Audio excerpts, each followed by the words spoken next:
This conference will now be recorded. I will start with a welcome everyone to the SOOS first meeting of the year, and glad you could all come through the snow and be here today. Let's see. We have a very full day for you, and I hope you enjoy it.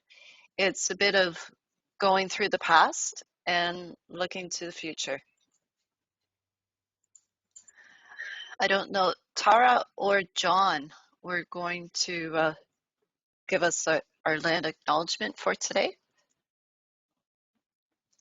I can do it if you'd like. One of you. So yeah, for sure. I'll start.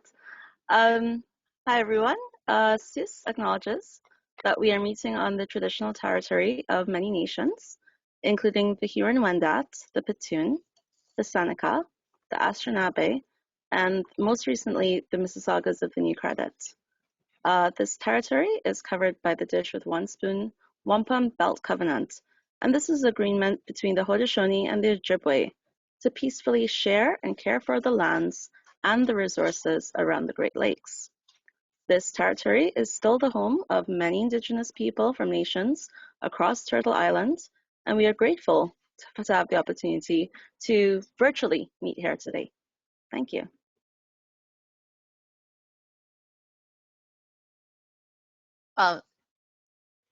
If you have trouble with your audio or visual, often just logging out and then logging back into GoToMeeting will fix that problem. And we ask that you turn off your mic and your camera for our presentation, as that helps to improve the bandwidth for everybody. You mean do it now? Yes, you can do it now. The first thing that we're going to look at are the volunteers of SOOS, because without our volunteers, we would not have a society. First of all, we'd like to point out to you that we have a redesigned logo done by B. Patterson, and we want to thank her for redesigning it, bringing it up to the 21st century, 22nd century, sorry. I can't remember what year it is anymore. But thank you to B for her expertise there. As well, I would like to thank Terry Kennedy for weeding out the SOOS collection. As you may not know, Kathy, you don't have your slides up, or at least we can't see them. Oh, you mean you want me to share my screen? Yes, please. Pretty please. Thank you. Well, you did the work to make the slides. You might as well share them. I know, they all look so beautiful. That's like, oh, it's just the screen.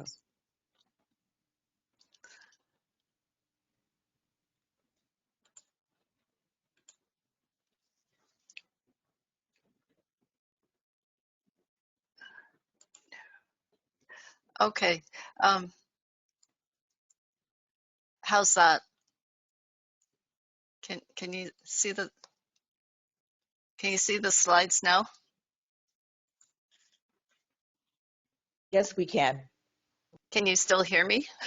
Yes, we can still hear you. Everything is working now. Okay, except now I have everybody's on my presentation. Okay, we'll go back. Oh well, I can't go back. So as you can see, we have our section in the library looks lovely. You can check out the books that we have online on the TBG website under their library. They do have curbside delivery and pickup. You can now take out a book for 6 weeks, which makes a difference for people who live far away.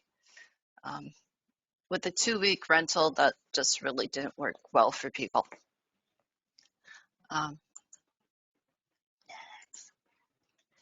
And we'd like to say thank you to our orchid doctor, Inga Put, who helps us out with our cultural and repotting questions. You can send your question either to virtual@soos.ca or directly to Inga at ingaput@capricornview.com. And we would also like to thank 2 of our retiring board members, Anne and Yvonne, and to say thank you for the time and effort that they put on our executive. At this meeting, we will be electing our executive for 2022 and 2023. We have John Vermeer as president. We are still looking for someone who would like to be vice president. Sue Loftus as secretary, Elizabeth McAlpine as our membership convener, and myself as the treasurer. These are the officers of SOOS, and we also have a whole bunch of directors, including Alexi, who does our cultural snapshot at the beginning or just before our regular meetings, Eric Tai, who has been busy with our website, Greg Warner, who is going to be our volunteer coordinator, Inga Put, who is one of our newsletter co-editors and our orchid doctor, Jay Norris, who is a director at large, John Alexander, who is co-chair of the Conservation Committee, and Linda Satchwell, who is our vendor liaison. We have Marion Curry also as the director at large. Max Wilson is our tech committee chair. Peter Poot is also a newsletter co-editor. Senya Tan, our show table statistics. And at the end of today, you will get to see what she came up with for 2021. Tara is also co-chair of the Conservation Committee. And Terry Kennedy is a program director. Our American Orchid Society rep, our Canadian Orchid Congress rep, and the Toronto Judging Center rep. And we have Ton Atkinson, who is coming on as our librarian and our liaison with the Toronto Botanical Garden.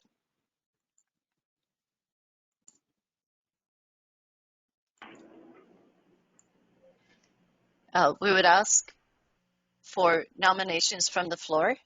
Anyone who would like to nominate someone else who would love to be on the executive, but we didn't think of you, please unmute or put it in the chat box.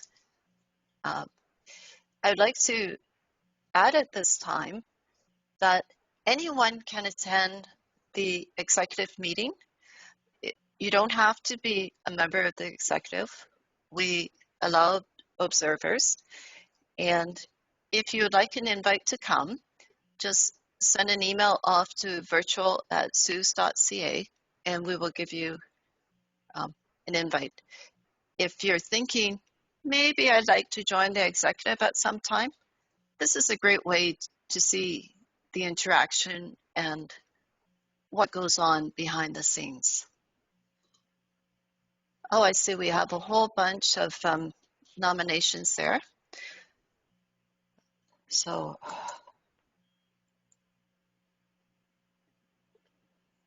because we are online, it is very difficult for everyone to go yes.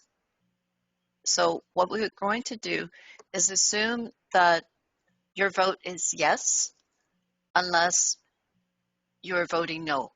If you are opposed to the current slate of the executive/board, please unmute yourself or put in the chat box now that you do not like this.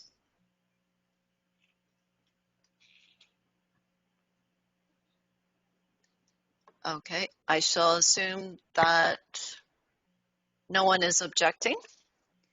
The caveat to if you object, you have just nominated yourself to take over. Okay, so we have our board for 2022, 2023.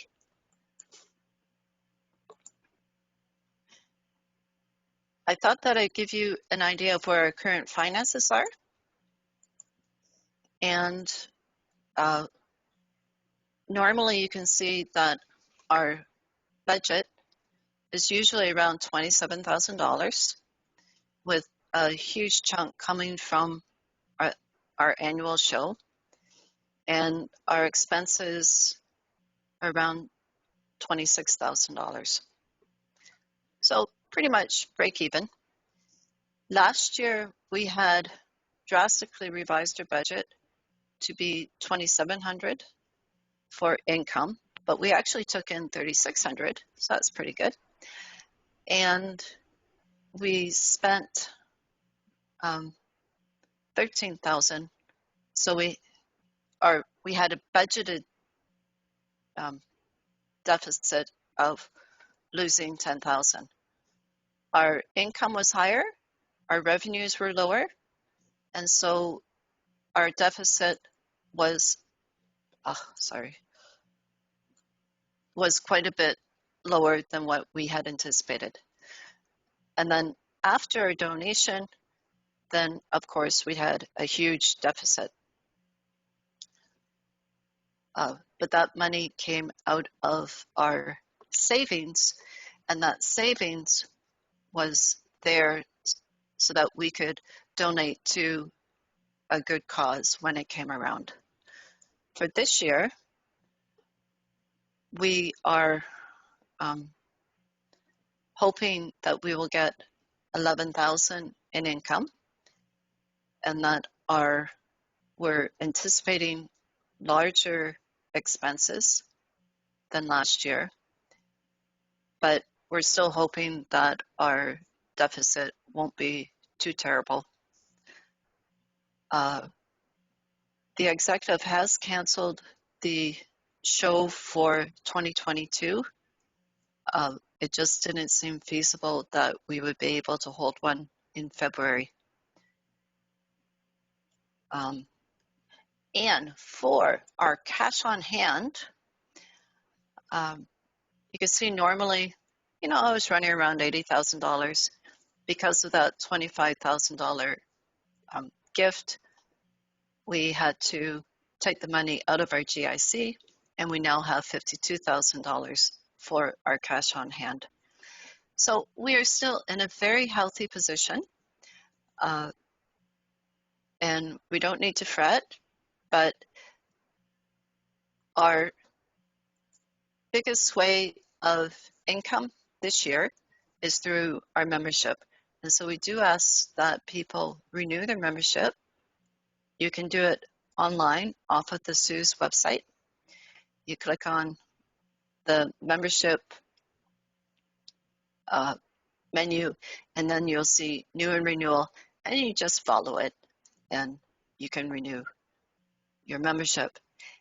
If you purchase your membership for the first time after April 1st, 2021, your membership is good for 2022. You don't have to worry about it. For those few who bought it in January, February, or March last year, you will need to renew it. Conservation. And John Alexander is going to go through the various slides coming. So if you want to unmute yourself. I did. Can everybody hear me? Yes. Just tell me when you want me Okay. to move this slide forward. Okay. So these are the members of our conservation committee, and the picture at the bottom is of some of us out on a hike with the garden field naturalists. The last 2 years have been very challenging to try and get out in the field with all of the COVID restrictions. So we've managed about 1 hike a year as opposed to 2 or 3, which we would like. But this is our regular group that we meet usually once a month. Next slide, Kathy. And of course, the donation that we spent all the money on this year was for the Vidal Bay Forest and Shoreline, which is a property acquisition for the Nature Conservancy of Canada. It is their largest to date project in Ontario and the largest south of the Canadian Shield. The total budget for this project was $16 million, and in 2021, SOOS donated $25,000 to this project. I'm pleased to report that as of December 9th, all the funding was complete, so that this property is now preserved by NCC. And the next slide will give you a little bit more information about it. It's on Manitoulin Island, contains shoreline forest and provincially significant alvars, which is, as some of you may know, alvars are one of the rarest habitats in the world. It's approximately 18,000 acres or 7,600 hectares, including 18.5 kilometers of shoreline, of undeveloped shoreline, which is amazing on Lake Huron. The property is known before the acquisition to have habitat for over a dozen native orchids, and until they actually go on and do an actual bio blitz and look at what is there and blooming, we won't know until then what exactly is growing there, but the historical records show for over a dozen orchids. And there are links in the current newsletter for more information about Vidal Bay. Now, a new initiative for us in 2021 was to support the Ontario Nature Youth Summit for Mother Earth. There's been happening once a year for the last 10 years, and it's funded primarily by donations and by Ontario Nature. And we sponsored 5 students for this year. Their goal was to have 200 participants. They topped out at around 100. Next slide, Kathy. So this is a little blurb about what the Youth Summit does. So from September 25th to 26th of this past year, environmental leaders from across the province gathered virtually for cross-cultural learning and knowledge sharing. In partnership with the Youth Council, the Youth Circle for Mother Earth Partners, and Coordinating Circle, this reimagined gathering brought 92 young leaders and 12 youth mentors together. These youth represented 54 communities across Ontario, from as far away as Windsor, Ottawa, and Kenora, with youth identifying from Indigenous communities across Turtle Island and cultures around the world. One of the reasons why I feel that this is significant that we participate in this type of a project is that we need to start getting the David Suzuki's of the next generation thrilled and excited about preserving nature and what is out there, and particularly in Ontario. And I think any way that we can help with this is a good thing. Also, it ties directly into our mandate, which is both education and conservation. And next slide. And this is off of their website.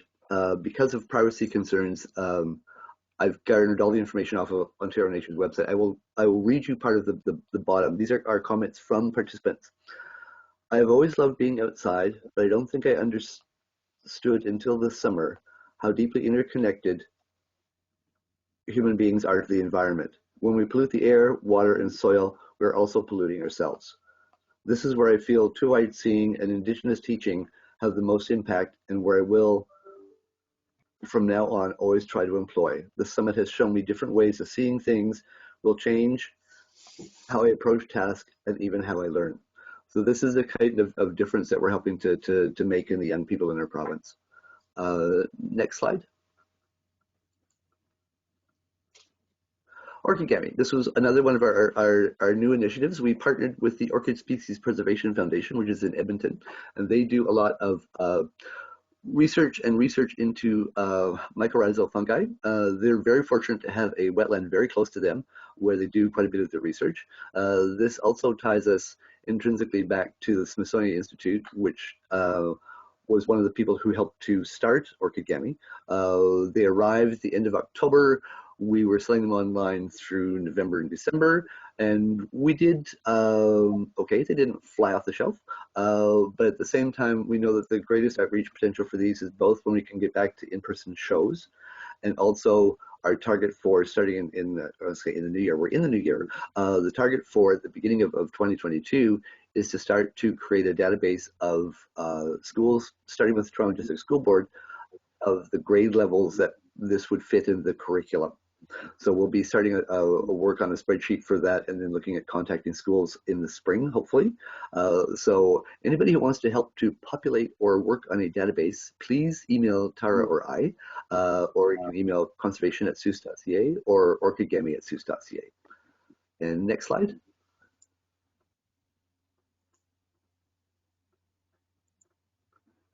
Okay. I've only been around SOOS for 5 years, 6 years, something like that. But SOOS has an ongoing history of supporting conservation and education. Now, I've only pulled back to 2010. We do have donations that go back to the 1990s. And if you look at through most of these, yes, are for property acquisition through the Nature Conservancy of Canada. I will say that of the organizations that I've worked with or contacted about conservation projects, the Nature Conservancy of Canada has to be the best organized organization out there. So this slide takes us up to 2016. And next slide, Kathy, shows you what we've been doing in the last couple of years. So with our $25,000 donation to the Vidal Bay Forest is our largest donation up to this point, which I think is fantastic. That was an important piece of property to look after. And you can also see that we have given money in the past to stewardship and other educational projects as well.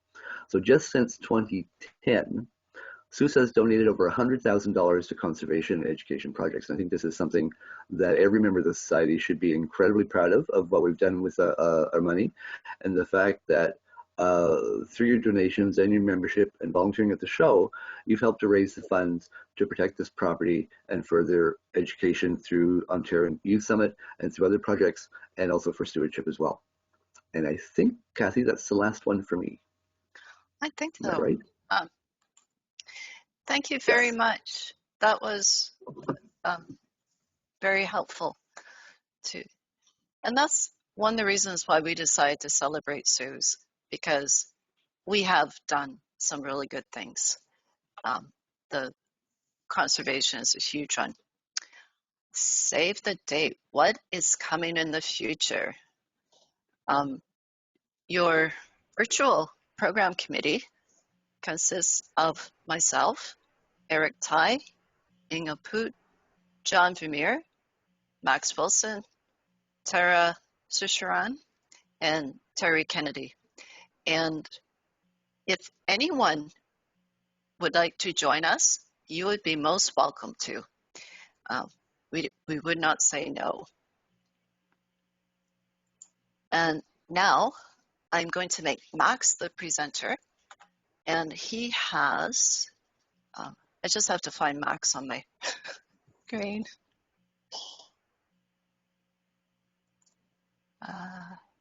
Presenter. Okay. Ta-da. And I'm going to share a screen that looks very similar to what we were just looking at. Does it? Sure. I think so. Okay, great. Hi everyone, Happy New Year. I'm Max Wilson. I, for some reason, am the chair of the tech committee. And I just want to take a few moments to discuss what the tech committee is doing, because it's sort of the new kid on the block here in SOOS. And we're trying to desperately to bring SOOS into the 21st century, as we say. And we're going to do that by doing some online stuff and some hybrid meeting stuff. And I just want to go over a little bit of what our plans are for that kind of stuff. Just organize my screen here. There we go. There we are. So the tech committee currently consists of myself as chair, Kathy Dunn, Eric Tai, John Vermeer, Roy Robinson, and Tara Sutran. And these are all great people, and we're doing very important things, such like, of course, we can always use more people. We try and meet once a month. The meetings are virtual, and we usually meet on a weekday evening. The projects we're sort of looking at, we have a number of projects on the go that we're working on, and in no particular order. Social media is, of course, a big one, because social media is the most efficient way to communicate with the world with the goal of increasing attendance at our shows whenever that might be, and also to grow and maintain interaction between the membership. Now we've got a basic and pretty good Facebook presence, but that really needs a more coordinated effort to bring that up. Instagram, Pinterest, and Twitter are also platforms that we should have a stronger SOOS presence on. So if you think that you have an understanding of these platforms and maybe a couple hours a month to spare, you could really help us out. tech@soos.ca is where you would direct your inquiry. Other things we're doing, of course, there's the website that Eric manages and does a great job of that. The committee tries to help him collect information to go on the website and provide feedback and, of course, proofreading, just to make sure that that everything on there is accurate and up to date. We also, online sales, as was mentioned before, we now have a basic way to pay for your membership online, and we are exploring a more robust way to manage memberships online, but that's going to take a little bit of work. Orchid show support, tickets and plant registration. At the end of, at the beginning of our last show, February 2020, we were becoming pretty slick at that. We had ticket sales, advanced ticket sales through Eventbrite, and that was great. And my Orchid registration system was chugging along quite well. But of course, now it's 2 years later. Technology and culture has shifted a bit. And so we need to make sure that we're still on track with that stuff, should we ever able to be doing an Orchid show again. But more recently, the thought of doing hybrid meetings has come up. Well, at this precise moment, not sure when that's going to be, maybe next month, maybe not, but we do hope to have some kind of in-person meeting at some point. And we've seen how these virtual meetings have allowed us to bring in fantastic guest speakers from around the globe and also have increased our audience, which these are pretty good things. And we'd like to at least have the option to continue them. So what are hybrid meetings? Well, okay, it's an in-person meeting, but is also shared through live stream. Now, what would they look like? Well, not sure. There's basically two different scenarios. We have a live speaker who's there in Flora Hall talking to us, and we broadcast that out. Or we have a virtual speaker coming in, and we in the hall would watch it on the screen at the same time, sharing it with people online. Now, I've done a little bit of research on how to do this, and the two major considerations sort of boils down to are that you have to be able to treat your audience like they to respect your audience, respect both your audiences, treat your live audiences the same as your virtual audience. They both need to be kept in mind at all times. That sounds pretty obvious, but when you're up there at the podium, it's pretty tricky, and so that's going to require a little bit of work. The other thing, of course, is to make sure our technology can handle it. Now, we could spend $1 zillion doing this. A lot of the sites I've been to say, yes, you need to worry about your audience and spend as much money as you can on hiring a tech firm to do it for you. Well, we're not going to do that. We're not MGM, we're not ESPN, we're not even the CBC. But we're going to try and do something which provides a good experience both for people in the hall and watching at home. Now, to be honest, this might take a couple of tries to get it really slick, but I'm hoping you'll be patient with us. And if you're interested in joining us, let us know. I'm sure we can find something to help. Of course, I want to do like craft services and an in-house band and things like that, but apparently that's not going to happen. Anyways, I'll keep you apprised of things as they develop. Now, okay, could I have told you all of this in the newsletter? Of course I could. But I'm on a secret mission. A secret mission given to me by the president. John Vermeer couldn't be with us today, but please know that he's working very hard behind the scenes, and he's asked me to help with a little project. You see, the American Orchid Society gives out a lot of awards to plants and people to recognize excellence in growing and contributions made to our society. We're going to hear about a whole bunch of those a bit later. But there's one of them, which is called a Certificate of Appreciation, which individual societies can request to be presented to members who have great value in their own group. Usually, there's a maximum of 2 per year, but we sort of missed last year, and then 2021 was kind of a weird year anyway. So John asked for and was granted 4 certificates to recognize outstanding efforts by some of our members. So I'm pleased to present these certificates to 4 pillars of our society, without whose efforts in the last 21 months, SOOS could very possibly have faltered. So in no particular order, Kathy Dunn, chair of our virtual meeting committee, society treasurer, and all-around cheerleader. Her efforts have been, her cheerleading really has been a fantastic thing and really boosted us forward and kept us all together. And she's had a strong vision of how these things can work and has pushed us forward. It's been very fantastic to have her around. Thank you, Kathy. Terry Kennedy, our program coordinator, show table presenter, and a library editor, I think, or bringing down the books to a reasonable size. She's as program coordinator, she's brought a vast array of world-class speakers, and we're looking forward to some exceptional speakers next year. And of course, who could fault her concise 90-minute presentations of our show table? There's nothing like a barrage of orchid images and expert commentary to brighten an otherwise dull Sunday in quarantine. Thank you very much, Terry. Peter Poot, our newsletter coordinator and senior reality checker. In addition to the huge job of editing the newsletter, Peter has been a clarion voice of reason in all our executive meetings. There's many times when the call of, "That will never work," echoes through the virtual meeting room, immediately bringing us all back to our senses. His support and wisdom has been very invaluable. Thank you very much, Peter.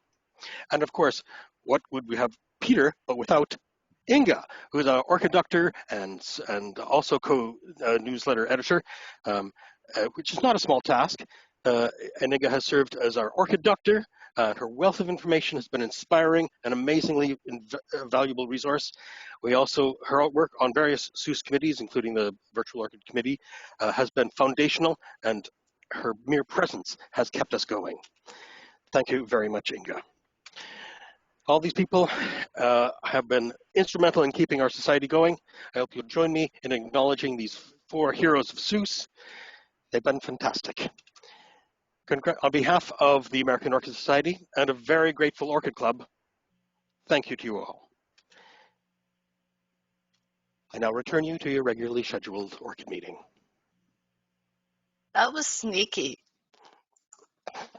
Thank you. How do I make this stop now? That was very secretive. Thank you very much. Thank you. There, stop sharing. There we go. Yeah, thank you.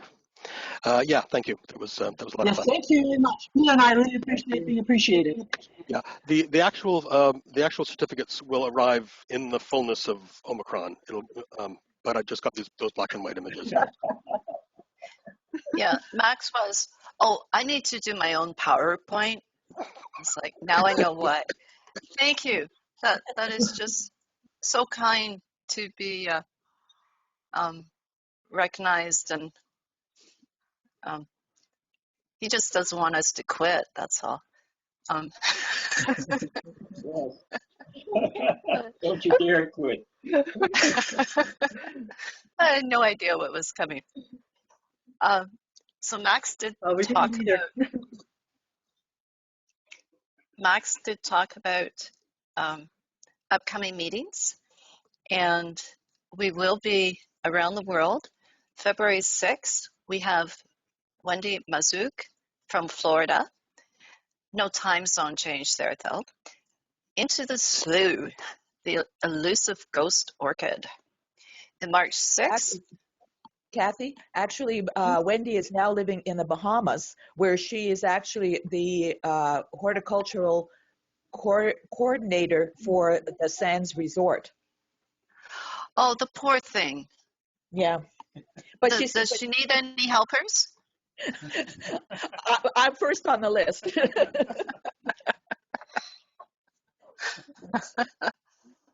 Okay. Yeah, now I dislike her even more. Okay. On March 6th, we have John from Australia. And on April 3rd, Phil Spence, also from Australia. Because these 2 gentlemen are being so kind to get up so early in the morning, on these 2 dates, we will be having our virtual show first so that they can get an extra hour of sleep.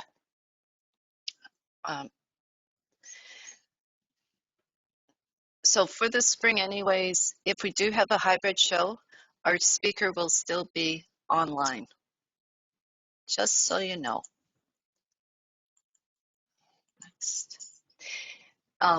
SOOS is a member of the American Orchid Society, as you have seen, and we have a couple of special presentations from them. Jean, I shall make you a presenter, and Okay. you can Go ahead. All right. share your first PowerPoint. Okay.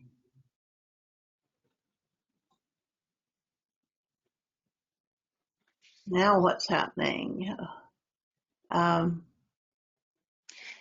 So all you need to do is open your PowerPoint. Okay. And All right. there we go. Okay, now I've got a whole bunch of stuff here. I hope you don't see it. Can I move this stuff over so I get the full screen myself? Yes, you can. How do I do that? We don't see it. Oh, you don't see it. Okay, well, that's fine then. Okay, so let me just begin first by giving you a little bit of background. Can you hear me okay? You come in great. Okay, good. So just a little bit of background. The AOS has over 11,000 members. They're served by a permanent staff of 6. There's 4 administrative staff that handle the day-to-day stuff like memberships and getting ready for semi-annual meetings and so forth. Then we also pay for an awards registrar, who many of you probably know as Laura Newton. And then we have a chief science and education officer in Ron McHatton. But as well, there is a voluntary board of trustees, which is elected by the membership. And this consists of 7 officers and 12 trustees.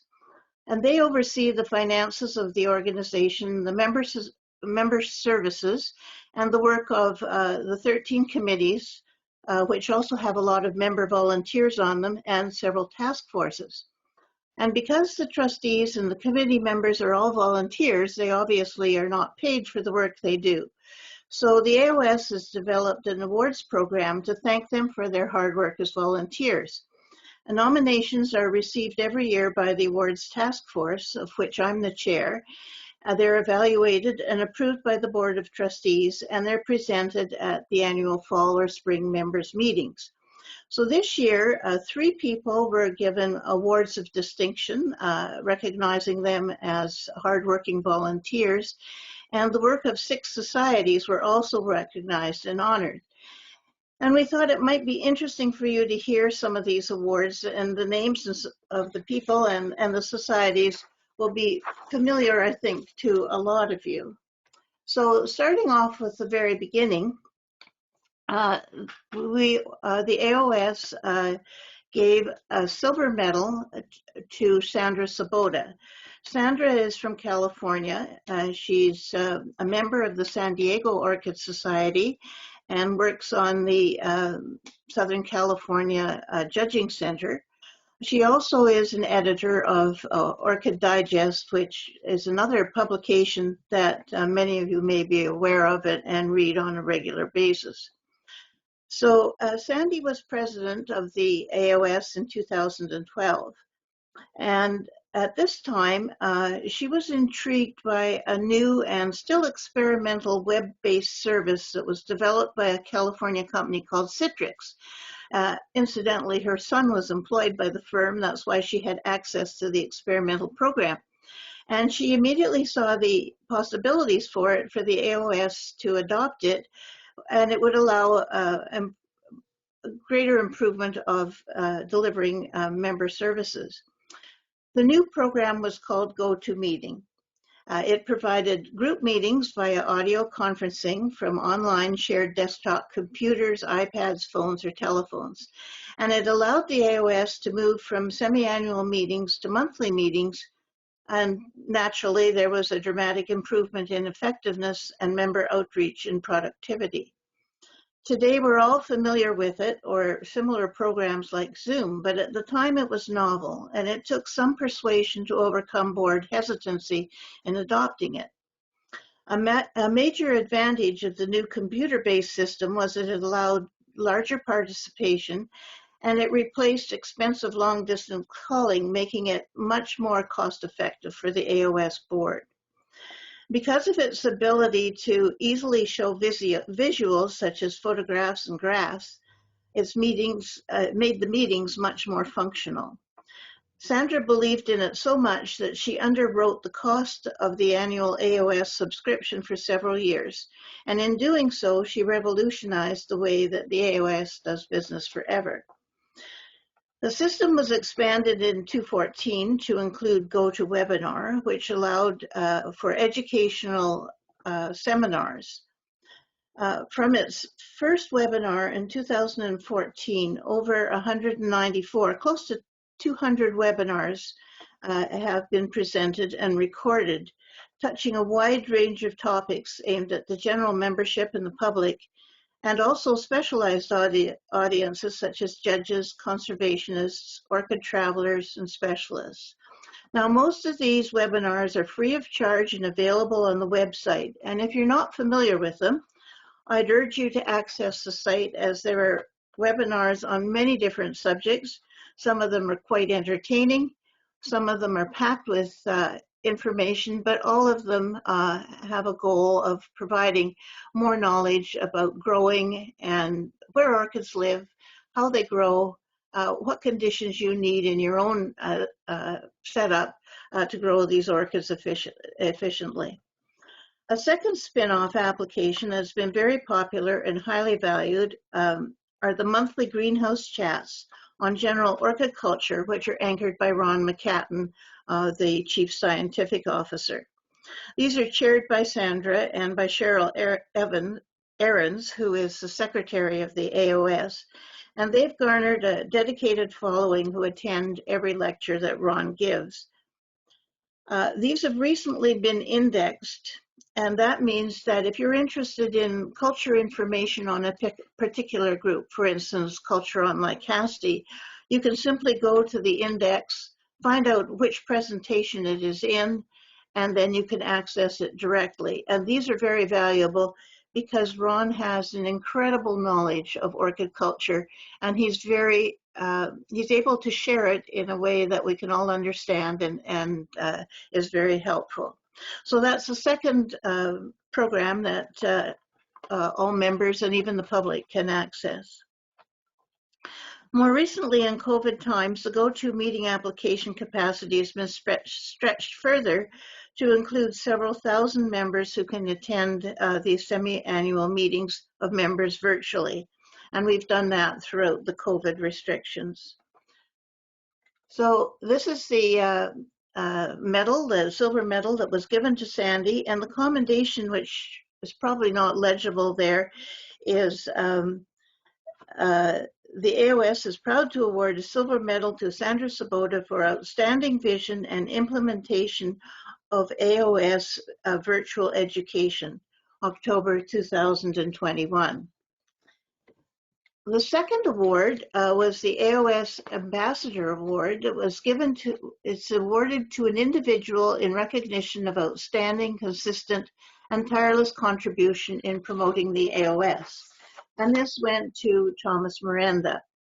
Now, many of you will know Thomas. He's probably spoken to your society as he's spoken to mine, which is the Ottawa Society. And if you mention Tom's name to a group of orchidists anywhere in the world, chances are someone in the group, if not everybody in the room, will know who he is. He's a prolific author, he's a great public speaker, he's a fantastic singer and dancer. He's a judge, he's an exhibitor, he's a counselor, and he's a host. Tom has been an untiring ambassador to the orchid world and to the AOS for many years. Now, we know Tom best because he is the author of 2 monthly contributions to Orchids magazine, which is the flagship magazine of the AOS. He's been making contributions since 2006, and he hasn't missed a single month in the intervening 15 years. That's quite a record. His monthly checklists are one of the contributions, and they're chock full of pertinent cultural information timed to be pertinent for each month, but they're also an entertaining read. And our membership looks forward to his second publication, which is Orchids of the Month, and sometimes other feature articles regarding important orchid places around the world. They're always an entertaining read and are packed full of information. Tom is a member of the Conservation Committee, and he was also its chair in 2018. And through his interest in conservation, he continues to reach out around the world to those involved in conservation efforts. And the commendation that was given to Tom was that the AOS couldn't find a more enthusiastic emissary to the orchid world. Perhaps evangelist might be the more appropriate term in Tom's case. And the third award that was given to an individual was the nomination, actually was given to two individuals, the Charles and Susan Wilson team, for the Certificate of Meritorious Achievement in Orchids Education. They were nominated for this award for their tireless work in providing orchid training to the AOS judging community. They have produced numerous webinars and other teaching materials to expand knowledge and love of orchids to members at large and the general public as well. On a national level, they've worked on the Judging Education Task Force, which is actually chaired by Jean Ikeson, and they have both been involved in updating the guide for education coordinators, which is basically the instruction manual for those that are guiding students in each center. And they have also spent a lot of time proofing and recording the judging webinars, which are now recorded as a core judges training series throughout the through the judging committee. As well, Charles is a key member of the SITF. This is the Species Identification Task Force. It's a technical committee set up under the supervision of the AOS Judging Committee to verify the identification of orchids which are pending a provisional award and whose identity is in question. This could be a species presented for the first time for verification of a cultural or even a quality award that has not been recorded by the AOS judging system. And the work of the task force includes making decisions on the status of the various plants that are being awarded, and it sometimes can be pretty technical, recognizing color forms, subspecies, varietal forms, and so forth. Verifications are also made for contested awards, and by the way, Jay Norris is also a member of this committee. And finally, Charles is also chair of the current chair of the Conservation Committee, which actively reviews submissions for grants requesting funds for conservation fieldwork. Under Charles, the committee has been very active and has made a point of insisting that all the work supported by the Conservation Committee is acknowledged in writing and published as articles in Orchids magazine. Previously, we didn't publish the results of the conservation grants, and we felt it was important to show our members and the world at large how that money is being spent and the kind of value that we're getting for the expenditures.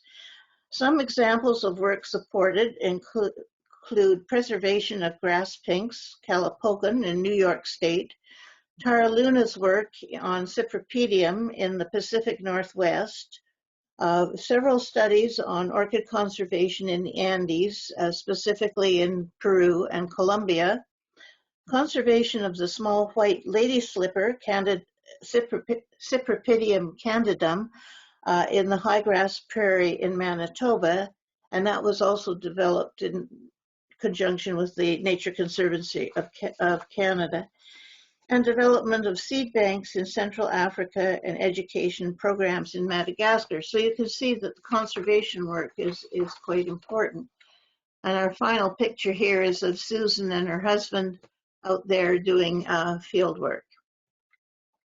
The next series of awards that were given are the Distinguished Affiliated Society Service Awards, or the Dasa Awards. And these are recognizing long-term meritorious work both in their societies and for the AOS.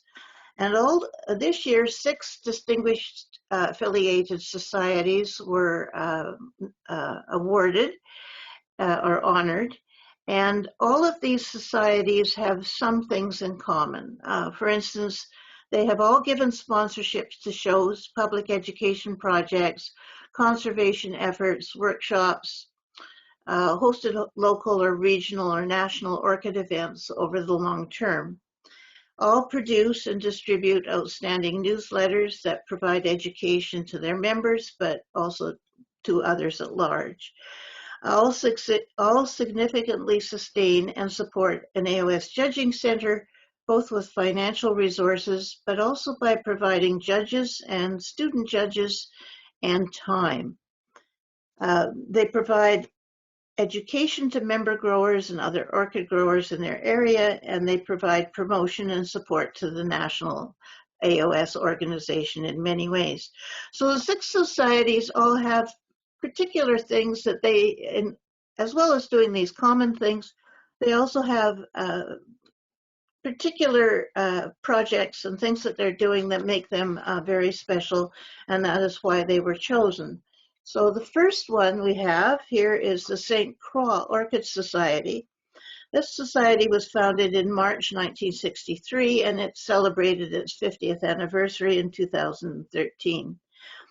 It has a real problem with hurricanes, which are very devastating. And after the devastating effects of Hurricane Maria, the Society partnered with the Botanical Garden of the Virgin Islands to restore and repopulate the Orchid Garden House on the St. George Estate, which was a former sugar plantation, which is now the National Botanic Garden of the Virgin Islands. In 2019, concerned with the diminishing populations of native orchids in the 4 Virgin Islands, the Society started collecting specimens of 15 native species, housing them in the grounds of the Botanic Garden and in an orchid house. This is providing an opportunity to educate visitors and residents, and equally important, it will allow the repopulation of island areas in the event of man-made and natural disasters. And this is a picture of their one of their field trips where they were collecting wild orchids. In December of last year, the Society took over the ruined sugar factory in the garden, creating the 1,000 Orchid Project. The goal is to put 1,000 orchids into this area. The work is proceeding in stages, and currently the Society is working on preparing the site, installing electrical and irrigation systems, and developing the educational programs and signage for welcoming students and visitors to the site.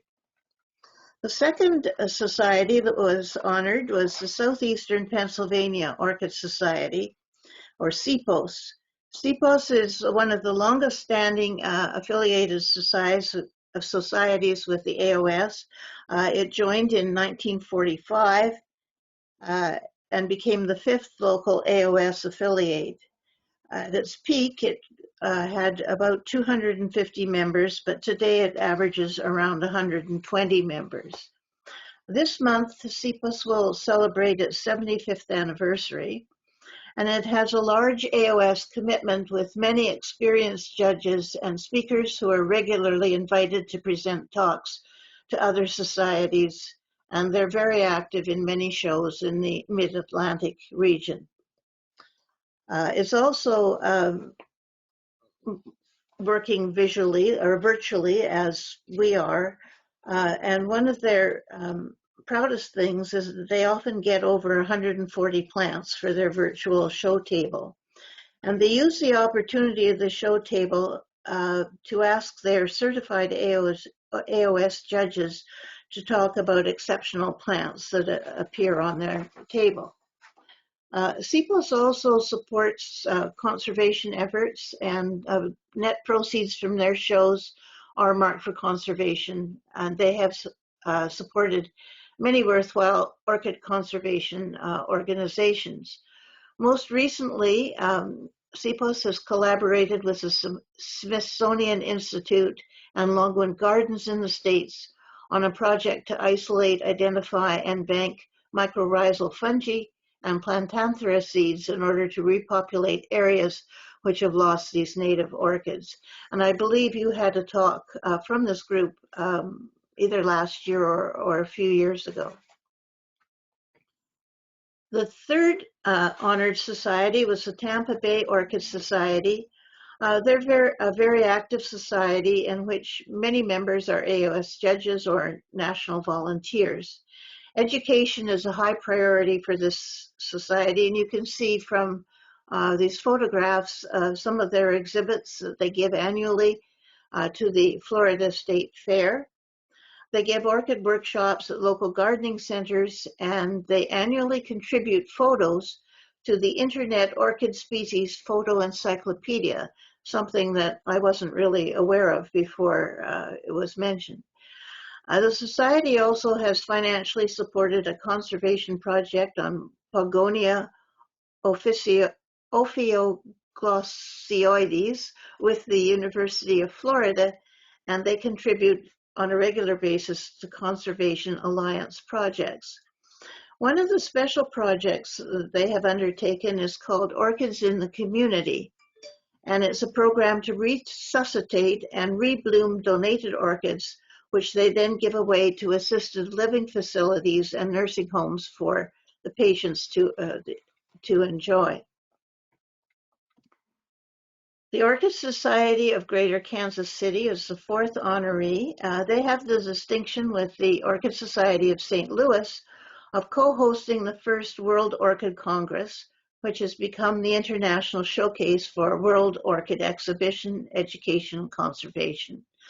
In addition, the Society was a founding order of MAOC, the Mid-Atlantic Orchid Congress, and they continue to be active in its program shows and educational efforts.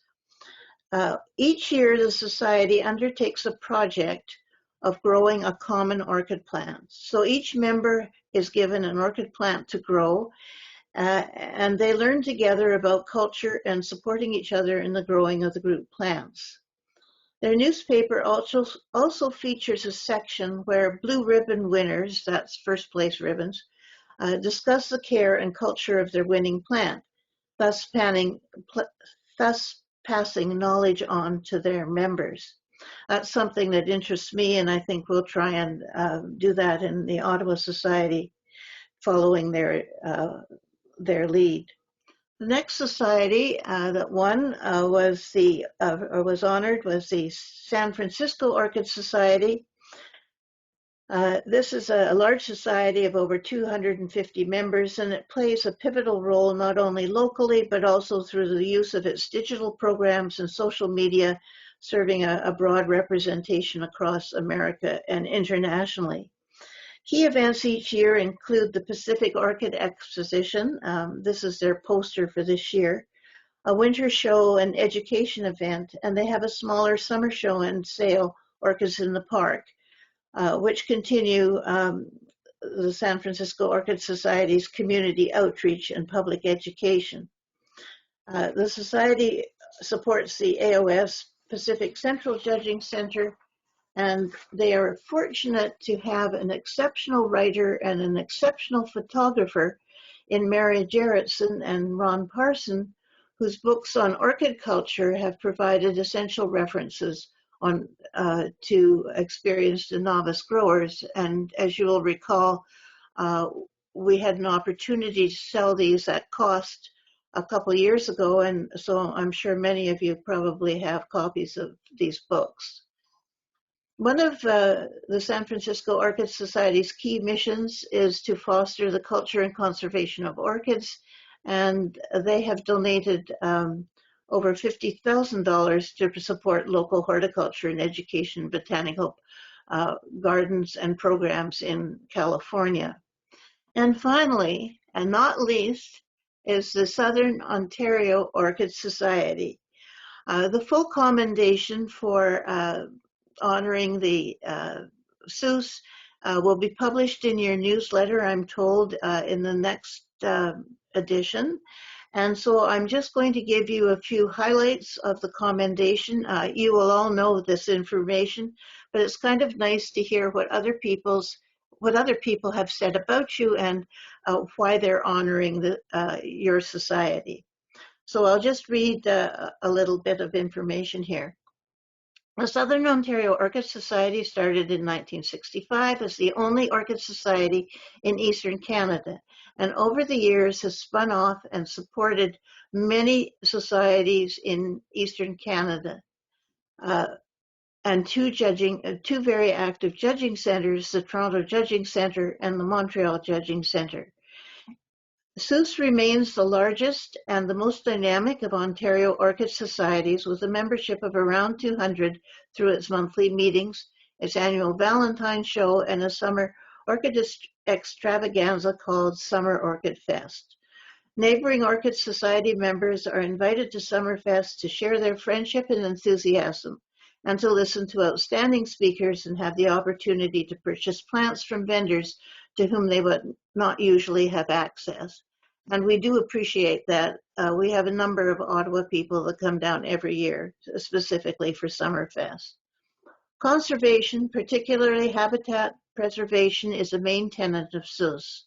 In just the last 10 years, over $100,000 has been raised through successful shows and has allowed SOOS to make generous contributions to conservation, mostly for land purchases in Ontario with native orchid habitat. Over the years, SOOS has been a staunch supporter of the AOS, both financially and through the promotion of AOS education materials and AOS sanctioned shows. In 1998, SOOS hosted a very successful joint AOS, MAOC, Canadian Orchid Congress, and All Alliance event, and through the years, the SOOS has held several other MAOCs, COCs, and specialty events. The AOS congratulates SOOS for its leadership role in encouraging the growth and nurturing of orchid societies and judging centers in Canada, and for its exceptional efforts in orchid habitat preservation and conservation. I thought you'd just like to hear that, and I saved the SOOS presentation to the last because I think the last is the best. Thanks very much. That's all I have to say, Kathy, about the AOS Awards. Thank you very much. That was very nice. And this award is actually why we're doing this today. Thank you very much, Jean. I shall take the screen back from you. Please do.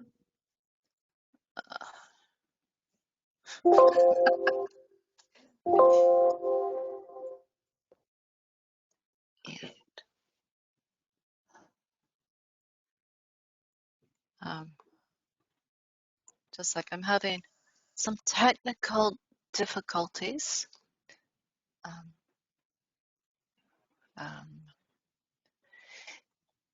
Can everybody hear me? Yes. Yep. And your picture is on. Your slide is up. Okay. Can you see my screen? Yes. Okay. Yes. So now we're going to go over to Inge and Peter Poot, who have been members of SOOS, I believe, from the beginning. I might be wrong. And they're going to talk almost. And they're going to talk about their experience in as being once they got the orchid bug. Yes, what Peter and I are trying to do is trying to show what gets people interested in orchids and what keeps them interested in orchids, and how the society can help in this endeavor. Okay, so both Peter and I came from families that were flower growers, and so we were both just by chance exposed to orchids in our childhood. Peter, because there were orchid nurseries close to the school that he went to in the Netherlands, and myself, because we lived up in the mountains before and after the war, and were exposed to wild orchids there that are sometimes absolutely stunning in their abundance. And my parents, my mother, was always interested in flowers, and she knew how to identify orchids, and she instilled a reverence in all of myself and my siblings in orchids. You know, they weren't allowed to pick them; you were just supposed to enjoy them and sniff them. Look how wonderful they smell, and that sort of thing. And this sort of came back when we discovered orchids in other areas. Next slide, please.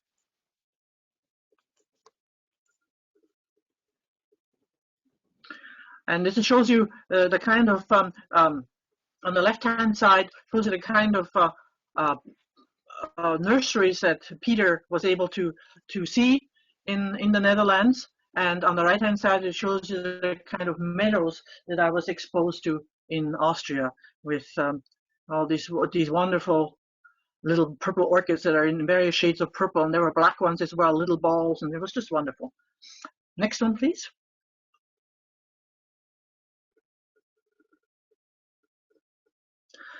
Now, we met in the University of Toronto Outing Club. We were appointed co-leaders of a winter mountaineering trip to the Adirondack Mountains, which was scheduled between Christmas and New Year's in 1962. And at that point, Peter and I weren't able to discuss the new orchids. We discussed our mutual cacti collections. Next one. Oh my goodness. Now we got married a year later. Yeah, well, wouldn't it be nice to still look that way? Anyway, I had never seen anything. I'd never been anywhere near the tropics. So, but Peter had. But anyway, so we decided that for our honeymoon we're going to go to Jamaica. And one of our friends, Phil Helvig, had family in Jamaica, and they had a house that they rented out to tourists, and they let us have that house for the friend rate. And you know, being poor university students, that was just wonderful for us to be able to have a fancy honeymoon without having to pay all that much. Next, please.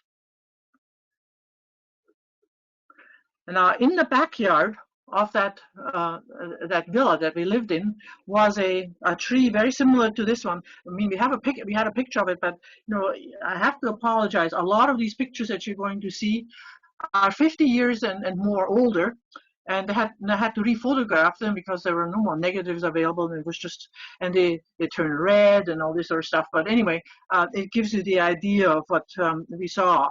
And all over Jamaica, we found these trees that were laden with these epiphytes and orchids amongst them too. And I just took one of these other pictures that I had from Jamaica and put that there instead of the tree that was such an eye opener for us in the villa. And the villa, of course, the tree was unnaturally full of nothing but orchids, because the owners, whenever they found an orchid that had been blown off by some hurricane or something, they picked it up and brought it home and stuck it onto that tree. So the tree was just full of orchids, and some of them were actually in bloom. And I had a picture of this, but when I tried to take a picture, it's just nothing. So unfortunately, I can't show it to you. Next one, please. Now, we rented a car and went on trips in Jamaica, particularly going up that mountain that's in the middle there. And on it, in one of those side roads, I spotted a Brassavola. It turned out to be a Brassavola cordata, but at the time I just knew it was an orchid, and I'm proud of myself that I was actually able to recognize that it was an orchid.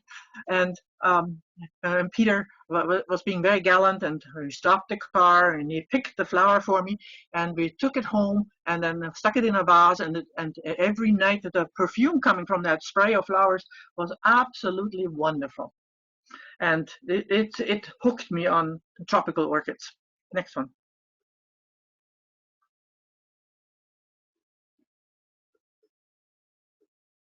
Kathy, next one. Oh dear. Okay. Right.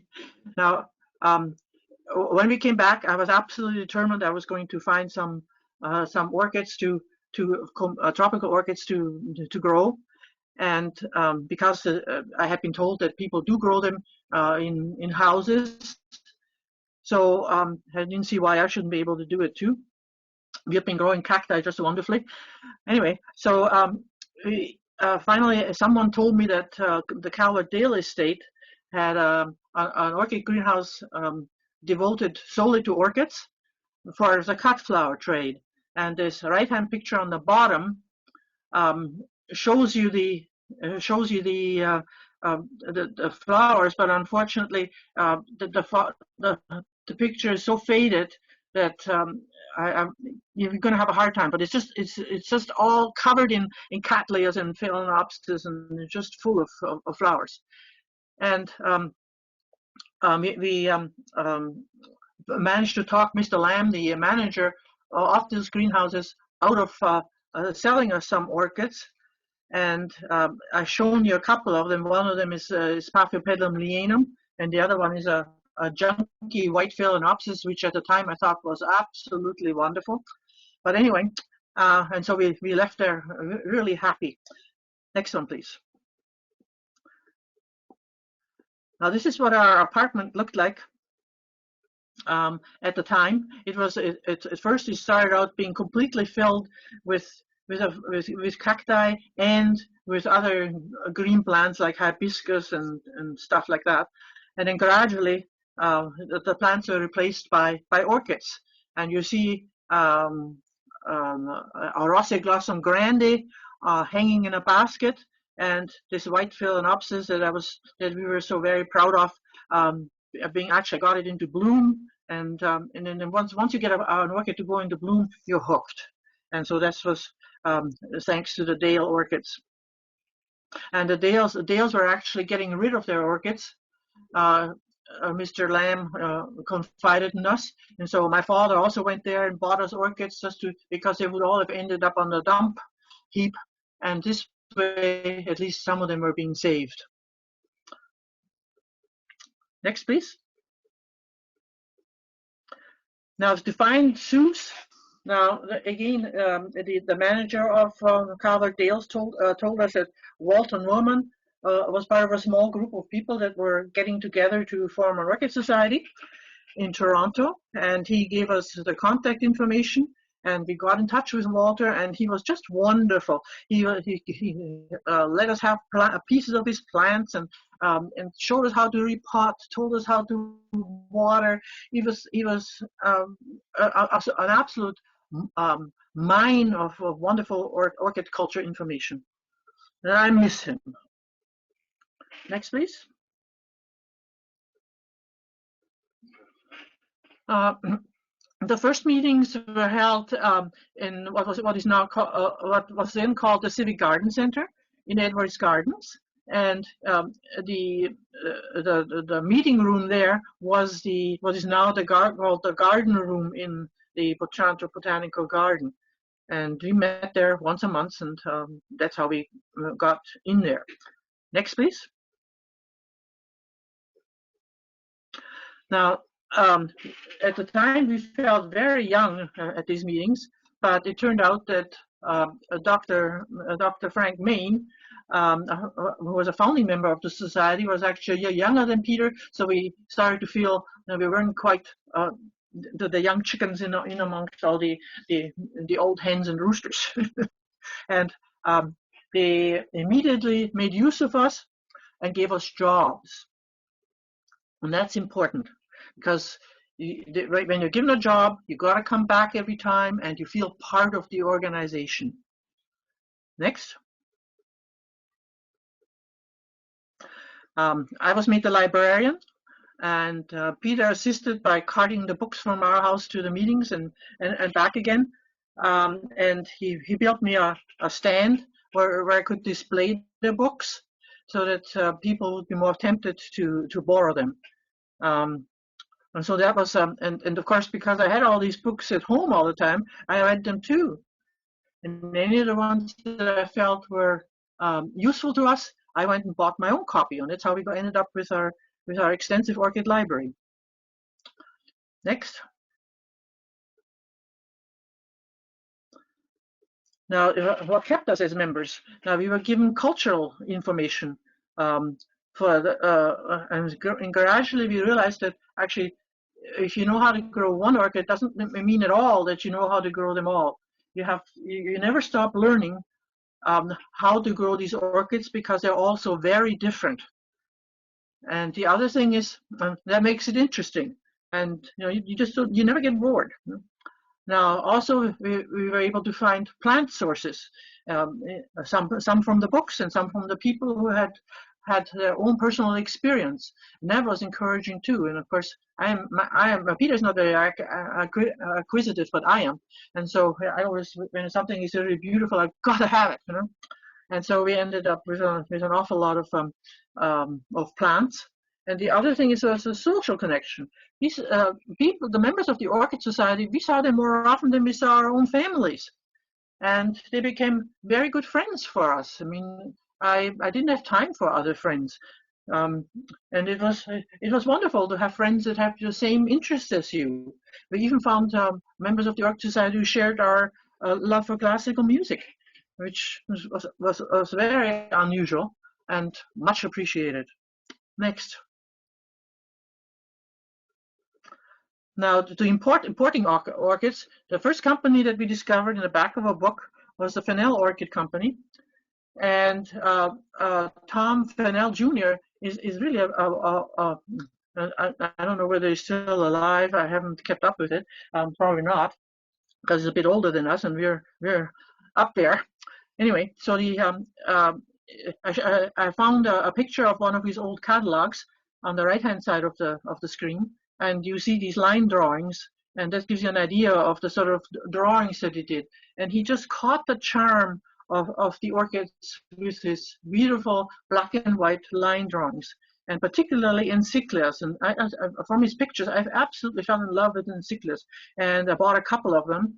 Now, the one on the top is an encyclia hybrid that was named in his honor, which I thought was very appropriate because he drew these encyclias with such great love and skill. And then the others two are the Hamburia, which doesn't catch the charm of the actual flower that I photographed because it had dark brown sepals and petals and a magenta lip, much like the flower of the hybrid. It's a modern picture and therefore much better in color. And the bottom one is an encyclia aromatica, which is a yellow, fairly small flowered encyclia, and it's also extremely charming. And it just has a mass of flowers, and we did very well with those. And later on, when we went on a trip to Jamaica, after many years after we had already became judges, we met Tom down there, and it was so nice. We took him to some do because he didn't have transportation, and we had a nice chat, and he appreciated it. That I really appreciated his artistry. Next.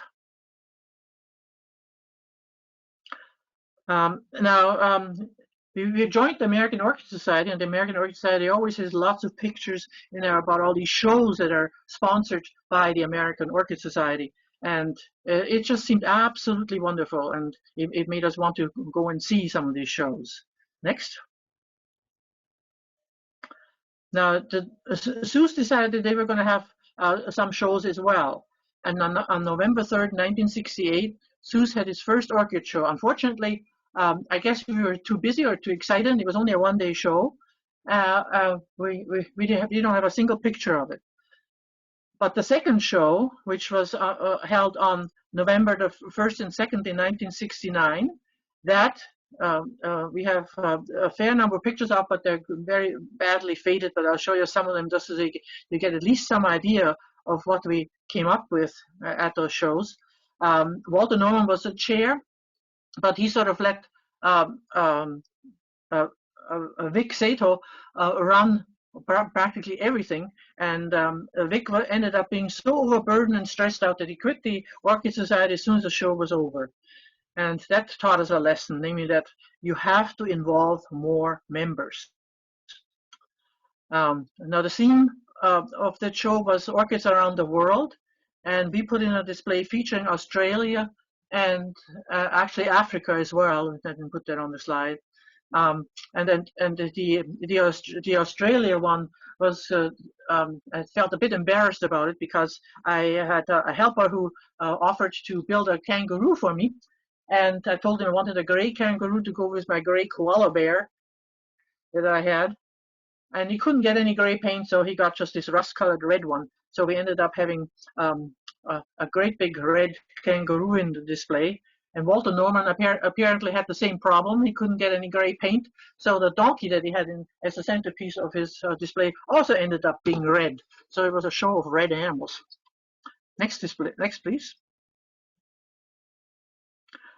So there it shows you Australia on the left and Africa on the right. And Australia was decorated with orchids from Margaret Ilgenford's. And the one on the right with Africa was decorated with orchids from, I think it was, oh dear, anyway, one of the West Coast growers. And also cut flowers.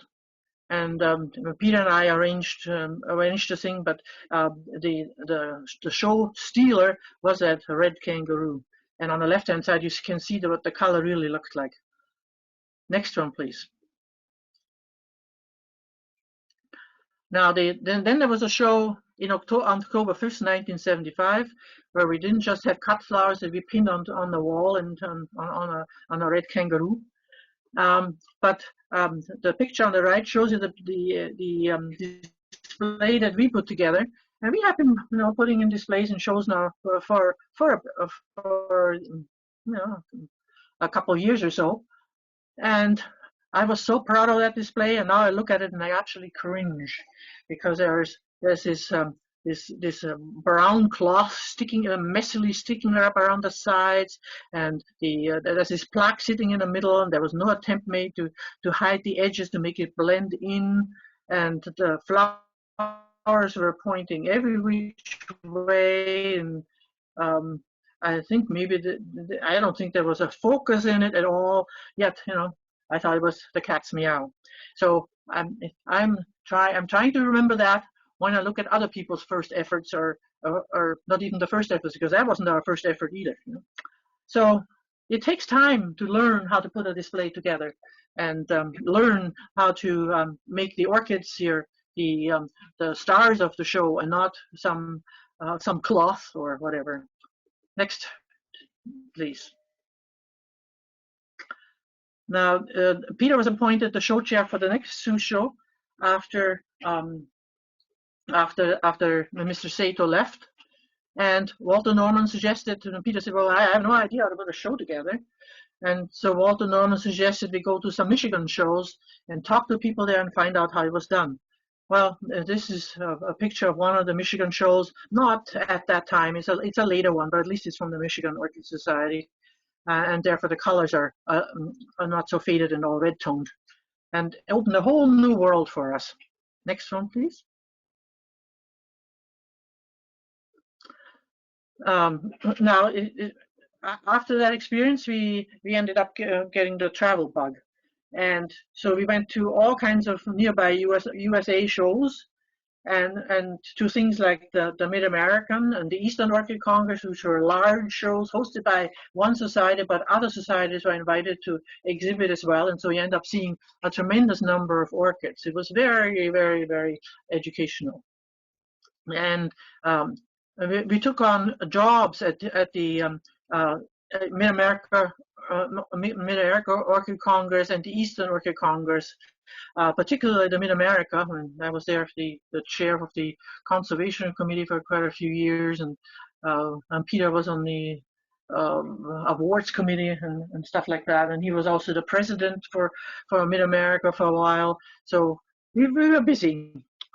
And eventually we attended a World Orchid Conference whenever that was feasible, in Colombia, Florida, South Africa, Vancouver, France.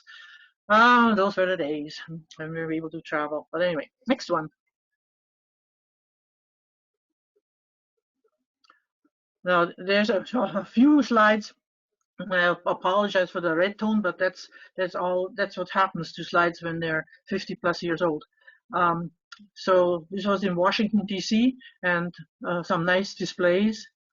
On the bottom left, unfortunately, you can't see it. There are these wonderful Paphia pedlums that got me really hooked on the big toads. Next slide, please. Now, the third show, we're not quite sure whether it was the third show that, Peter and I got together with Bill Winter and put in a display.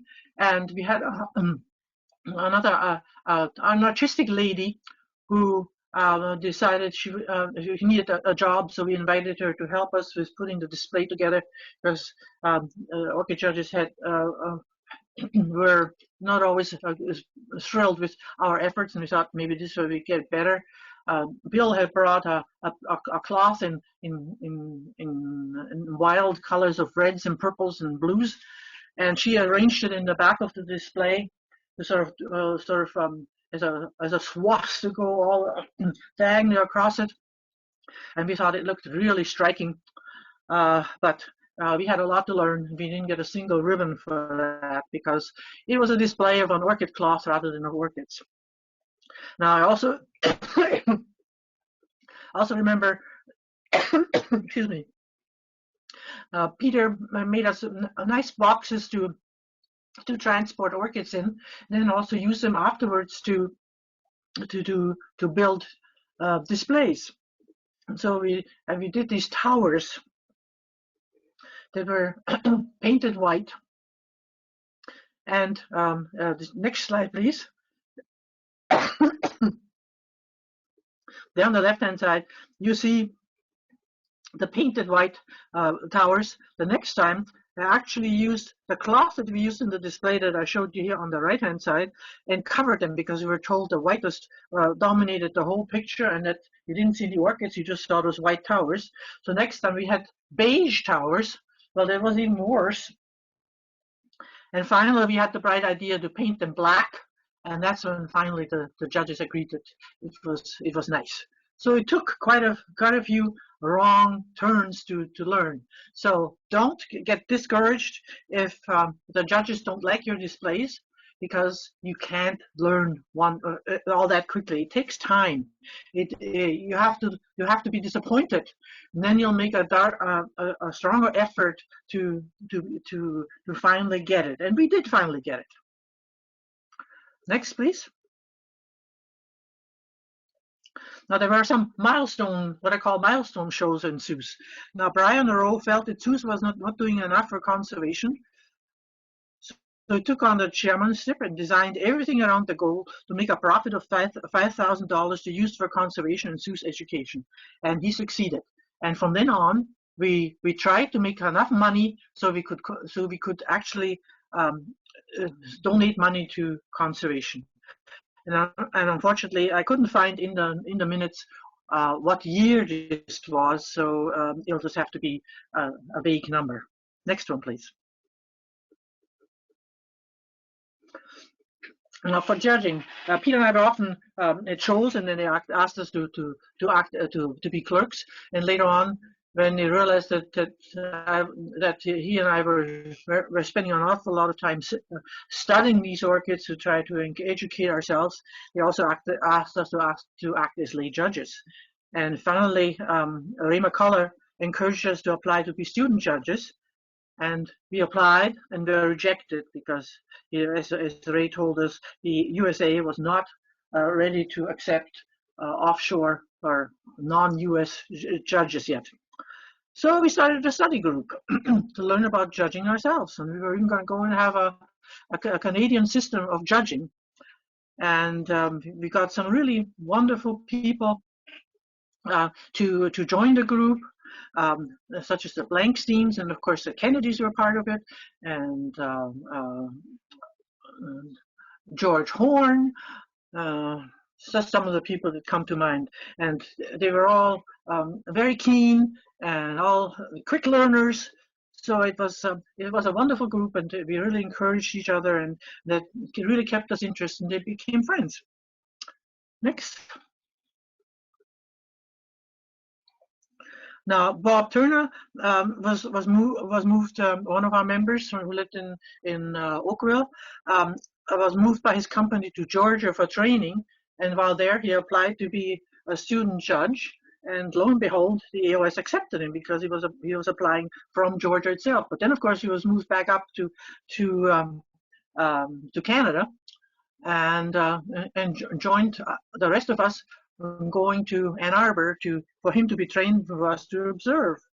But that kind of broke the glass ceiling. And so when Gerda and Colin Farrington then applied to become student judges out of Canada, they were accepted. But by that time, Peter and I were busy with our second child, and we just didn't have time or time and money too, for that matter, to apply to orchid judging. And so we applied again in 1975, and were accepted then and became accredited in 1981.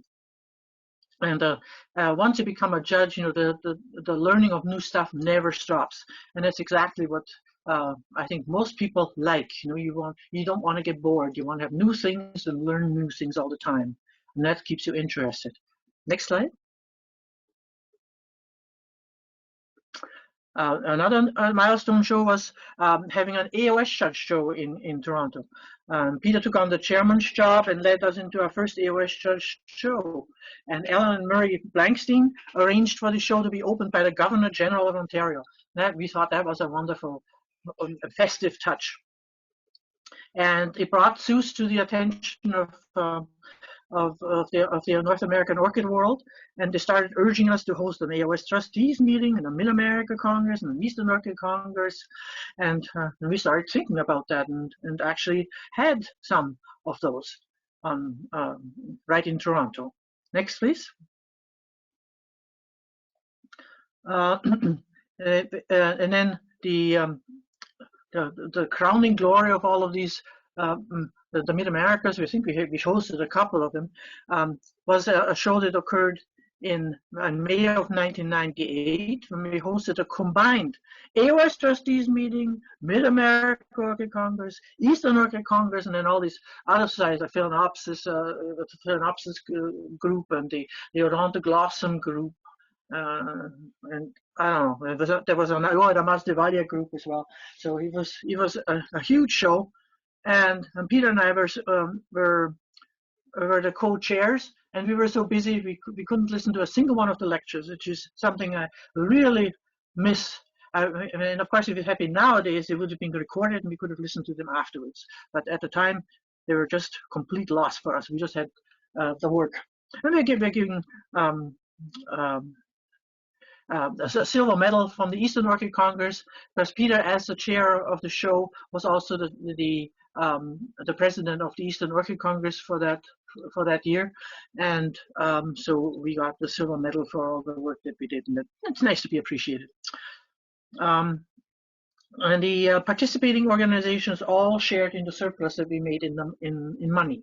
We are kind of unique in most of these from the American shows. They all lose money. They have to save years ahead of time to be able to host one of these shows, and then they don't make any money, but we do. So that's nice. Thanks to a good show. Thanks to a good show committee. It isn't just the chairs that do that. It's a committee that does it as well. Next one, please. I think that might be the end. Yeah. And the moral of the story, to get the most out of an organization, you have to get involved. Volunteer for a job. It makes you part of it. People become your friends, and it becomes a completely different world. And I just wanted to point out that the vice president's job is open. Thank you.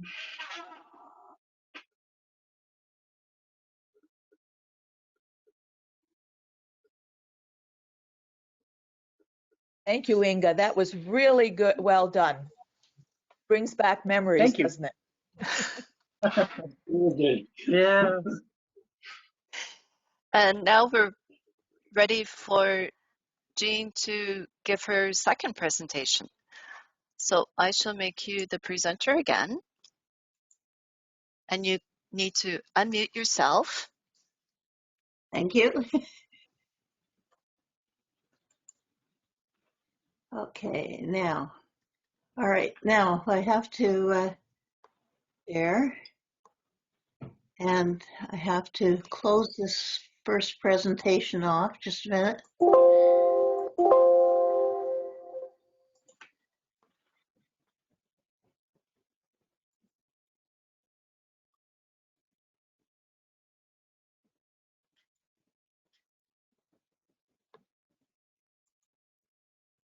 Okay, can you all see that? We can. Okay. All right. Well, I'll start with this one. This will be a fairly short presentation. The AOS recognizes that it's also important to honor and recognize the achievements of hybridizers, because these are the people that produce the beautiful plants that we so cherish and so want to buy and so want to grow. And without their efforts, the variety of plants would be much more limited. And so it's the work of the hybridizers that give us the new and improved plants and varieties that keep us so excited and so interested in growing this very diverse group of plants. So every year we do a search of the hybridizers and try and honor at least one or two of them. And this year, there were 2 Hybridizer Awards that were given. The first one was given to James McCulley, who is a hybridizer from Hawaii. He owns Mauna Kea Orchids, and he's a leading breeder of the Untitled. And he's made thousands of crosses, grown out millions of plants during a career that lasted about 45 years. Orchid Whiz lists almost 500 registered hybrids that are attributed to McCulley, which makes him one of the major hybridizers historically for Untitled hybrids. Over 50 of his hybrids have been given Aos Awards, and more than 95 individual plants have been given Aos Awards. So McCulley plants are famous for consistently providing the newest advances in the Oncidium alliance intergeneric hybrids. They have bright color, they're highly floriferous, they're longer lasting and easier growing than earlier Oncidiums. McCulley early saw a bright future for orchids as preferred replacements for traditional pot plants, and he also saw that while the Phalaenopsis were at the beginning of their explosive success as pot plants, he thought that the Untitled, with their ease of culture, their short time to flowering, 18 to 20 months, and a larger and more diverse genetic pool on which to draw, could also be strong contenders for the pot market, and so that's where he focused. And by the late 2000s, he had developed a series of very successful pot plants, and which have been protected by licensed plant breeders' rights. And this slide shows him at work recording his hybridizations, and there's his muse, Mesu, helping him do his work appropriately. So his most successful early pot plant hybrid is Oncostel catatanth. And this is a cross between Spaceatant, Evelyn Extra, which was the seed parent, and Oncidium Wildcat, Chocolate Danish, which was the pollen parent. The cross was fast growing, it was early to flower, it had good color, and frequently with 2 or more inflorescences per pseudobulb, as you can see here in the picture. It was used with so he chose it as an ideal basis for further breeding and used it with a wide variety of pollen donors and as a pollen plant himself. So some of his well-known hybrids are, this one at the top is catatanth itself, but this is Oncostelopsis Brazilian Sun, which was another hybrid. This one at the bottom is Oncostelopsis Sunkissed, and this one over here is Oncostel Hotcans. all with the same beautiful color as the catatonic hybrid. Basically, they're yellow versions. Here are some of his other plants. Here's catatant. They're all catatant hybrids because that was one of the parents. Oncostellopsis sunkissed. Buttercup is the clone. Beautiful yellow color. Oncostel Hilo firecracker with red color in it. Again, extremely beautiful. Oncostel rising sun with oranges and yellows, vivid color. And Oncidiopsis fiesta, which has red with a yellow margin around the base of the lip, the sepals and the petals. He also made some interesting Oncidium intergenerics with Bratonia, which is a cross between Brassia and Miltonia. In this slide, he crossed Bratonia olmec, which is this first one on the left, with Miltonia minus Geras to give Bratonia Dark Star. And here are two clones of Dark Star. One is Dark Vader, and I can't see the name of the other one. I've forgotten it.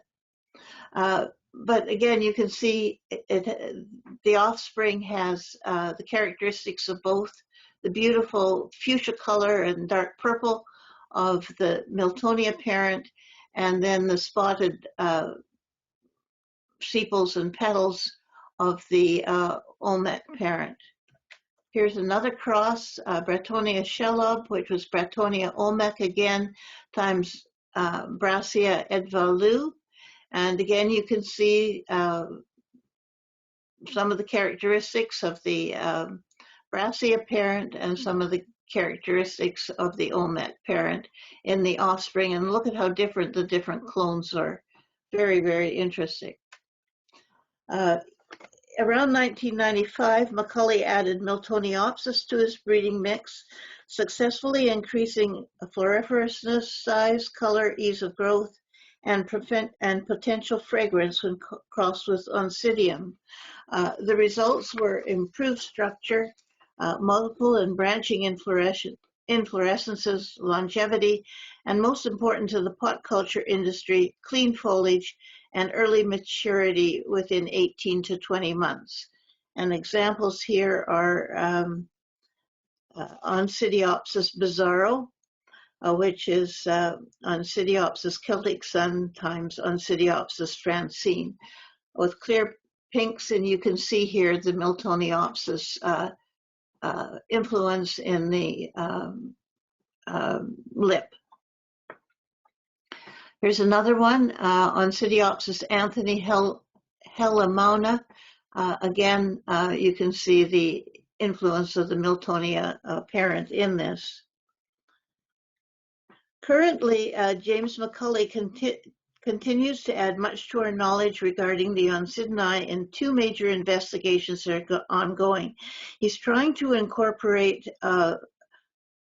desirable but elusive fragrance into the Oncidinae, and he's trying to understand the mechanisms of controlled flowering, which, if it can be addressed, will allow predictive year-round flowering. Answers to both these questions will allow breakthroughs in breeding programs that will allow the Oncidium Alliance to take its place and share in the lucrative pot plant industry.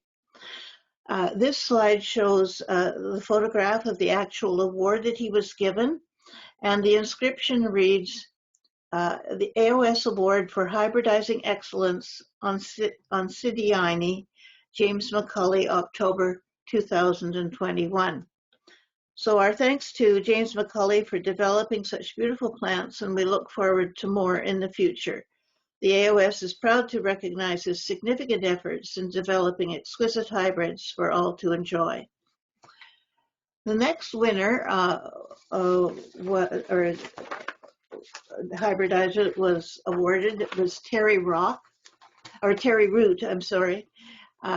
He's shown here in a picture with Helen Conchleton.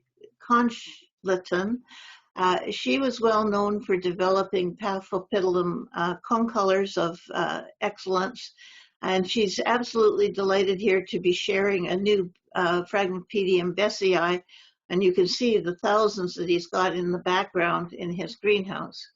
Anyway, I'll start off with the discussion of Terry. For many years, Terry Root and the Orchid Zone Nursery near Salinas, California, were synonymous with excellence in slipper orchid breeding, and he was usually acknowledged as having the premier nursery in the world to go to for the best slipper orchids. He was responsible for producing major advances in many of the most popular sections in both Paphiopedilums and Phragmipediums. In this first slide, we have illustrated some of the Maudii types that he helped develop and improve. When Terry started the first generations of vinicolored Maudii type hybrids, they had already been made. However, he made very many additional hybrids selected for early maturation and often flowered his plants 2 years from the flask. He also selected for size and was able to produce diploids that exceeded the size of triploid flowers. This avoided the many years it took tetraploids to flower. He also line bred certain crosses, improving them over several generations. Path Macabre, shown here, is a good example of this. He selected for increased petal width and achieved magnificent flowers that have still not been surpassed. White complexes. Terry utilized Path Skip Bartlett white pepper with complex greens to create a series of white hybrids that, starting with Path White Knight and leading to Path Mystic Knight, were the envy of the slipper orchid world.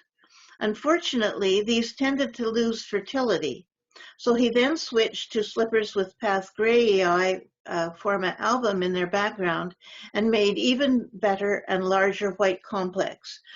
One is Paphiopedilum Ice Castle, and this line led to Paphiopedilum Icy Wind, which has superior flowers even beyond those of the earlier wonderful flowers. He also developed a number of green complexes. Terry Root produced a number of exceptional standard green flowers. Perhaps the most unusual was a cross he made of Paphiopedilum green veil with the green form of Paphiopedilum ferianum. This latter species has an unusual chromosome number, and its hybrids are usually sterile. But he was able to produce one called Path Scarborough Fair, which proved to be fertile, and it produced Path Irish Eyes, is self-fertile and bred on. Other standard green lines led to Path Elstone, Stone Lovely, considered to be superior flowers. Perhaps Terry's cross of Path Wawona Maiden, which was Helas times Paphiopedilum charlesworthii, back to Path charlesworthii, illustrates his ability to think outside of the hybridizer's box. This was a most successful cross and produced flowers with rare pink dorsal sepals. They varied in size from miniatures to very large flower shapes, resembling those of the species, to large rounded complex flowers. And here are some of the complex pink hybrids that are currently being sold by David Sorokowski, who bought many of the Terry Root nursery stock when Terry sold out. One of the most popular primary hybrids that has been remade time and time again is Terry Root's Path Magic Lantern, which is Delenatii times Micranthum. It is an ideal flower for both beginners and advanced growers, and he also made the popular Path Narito Hasegawa, which is Armeniacum times Malapoense. While Terry was among the first to produce crosses between Rothschildianum and Path Sanderianum on the right, his main contribution was in fact line breeding the species Path Rothschildianum. He hybridized selected cultivars of this species and was able to mass produce them, not only making them available to the hobbyist at reasonable prices, but also improving the quality of the flowers and shortening their time to maturity. As with Path Rothschildianum, Terry was able to transform Phragmipedium besseyi into superlative plants. He line bred these, getting shorter generation times and improved flower shape and size. His tetrapoid forms were magnificent, and his improved Phrag besseyi were used to make wonderful hybrids as well. And here's, this only touches on a few select groups, but Terry Root made advances with other orchids as well. He probably made more crosses than any other orchid history in the United States. He has over 1,400 registered hybrids.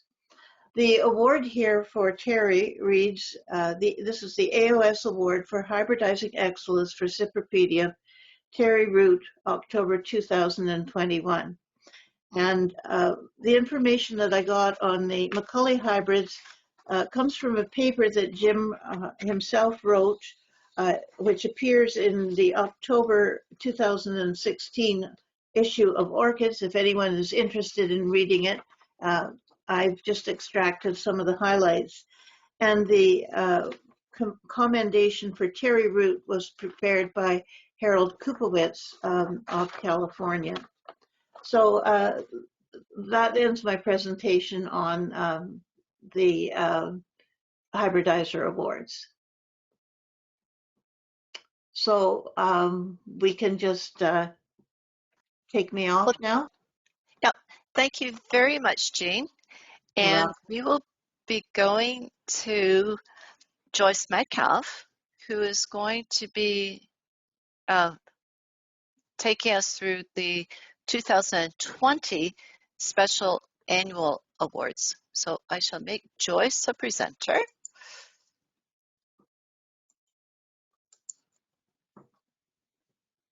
And I'll share my screen.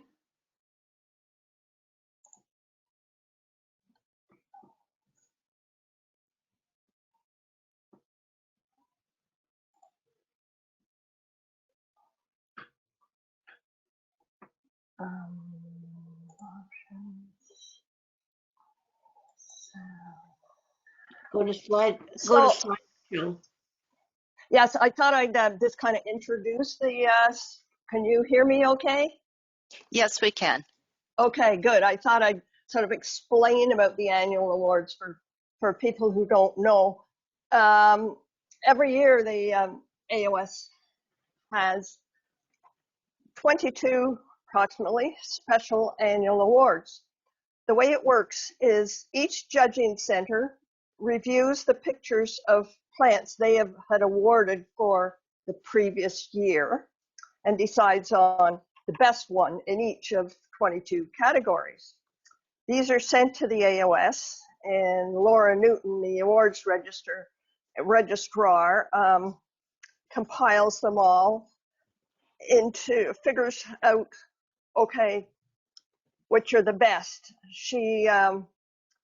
And then she sends a PowerPoint of the best, the ones that are nominated in each of the 22 categories, sends it to the chair of the judging centers. And the chair gets to vote for first, second, and third place, sends them back to Laura, and Laura painstakingly goes through them all again, and then sends out what, no, I skipped a step. COVID has interfered in this as well, so in the last couple of years with COVID, as I said, the chairs of each judging center have voted online about first, second, and third place winners. And then Laura boils that down to only first place. In our former life, we met at somewhere at the AOS members meetings, and we actually voted in person. Anyway, I'll start this slideshow, I think.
So that was the end.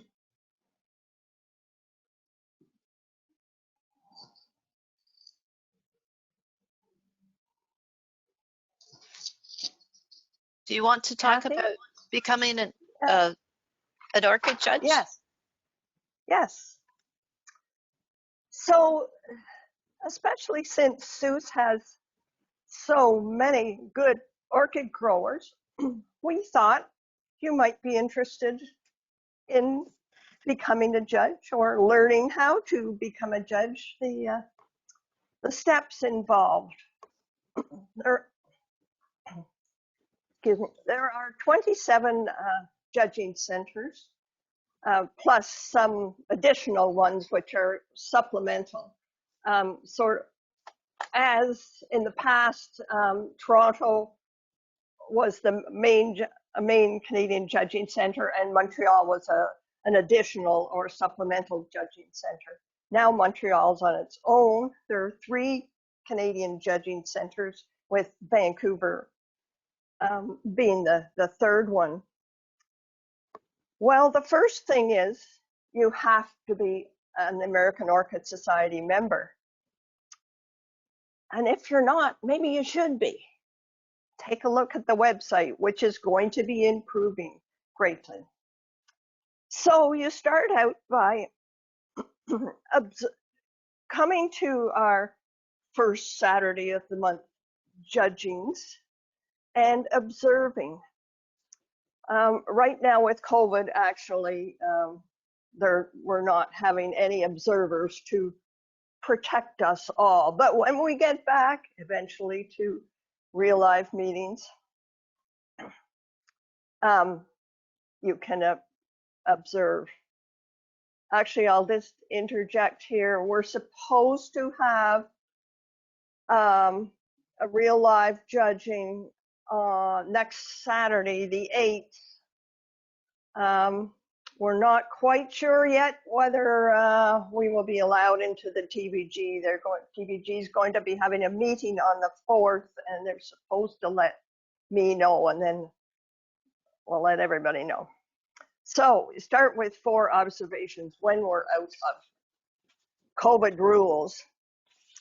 And we get to know you a little bit, and you see what we do, and you think, oh, maybe I'd like to get into this, or no, thank you. Anyway, you get a little brief overview.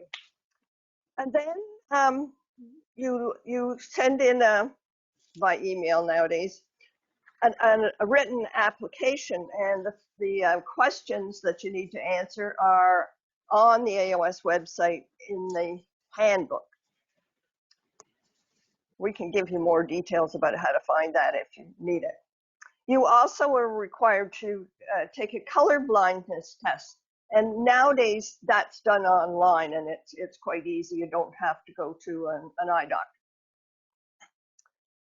All that being in order, an interview is set up with 3 accredited judges.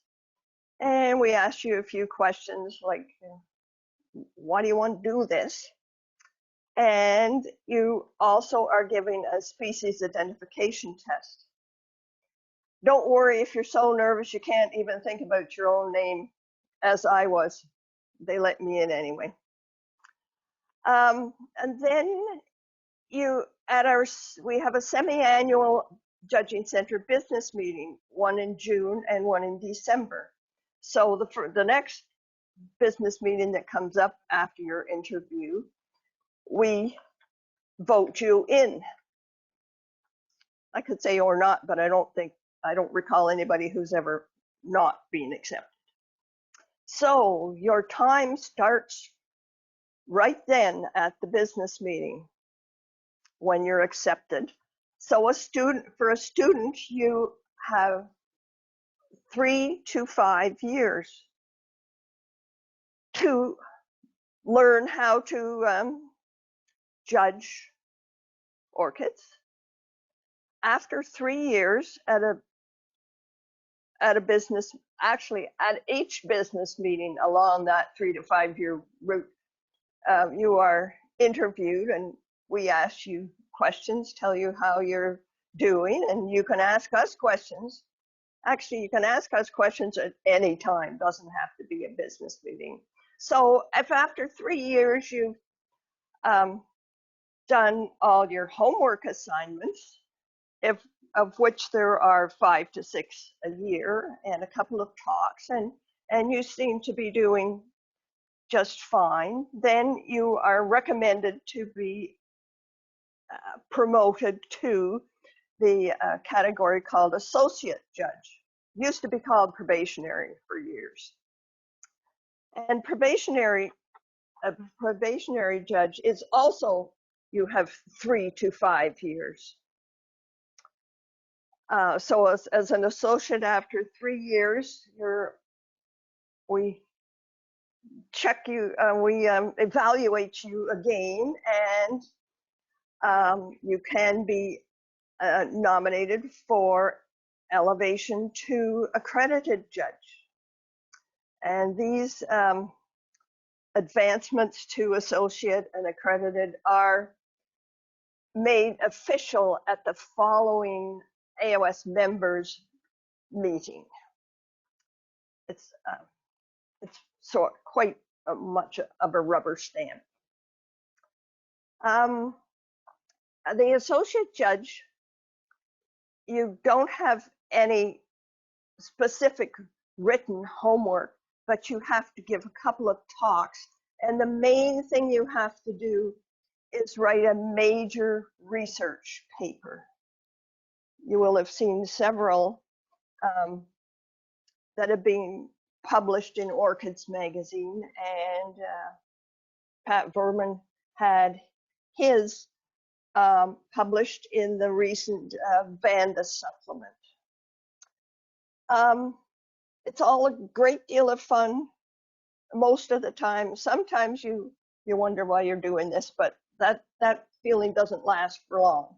You make, as Inga said, you make great friendships.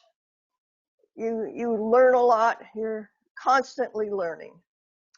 You do have to attend every monthly judging. That's 12 a year, unless you're sick or some tragedy happens, of course. And when we get back to shows, you're expected to attend as many shows as you can, all the regional shows in Ontario, Quebec. You can, as an AOS judge, even as a student judge, you are allowed to attend any AOS judging throughout the world. We score the plants depending on the category of award they're to be given. And student scores are just practice scores. They don't count for the official award number. But once you're an associate and of course accredited, your scores count. So if you think you'd like to join us, you can find out my email address, or Terry's, or Jean L. Nixon is our fantastic education coordinator. It's fun. Hope some of you come and join us. Thanks. Thank you, Joyce. You're welcome. Does Terry or Kathy anything to add?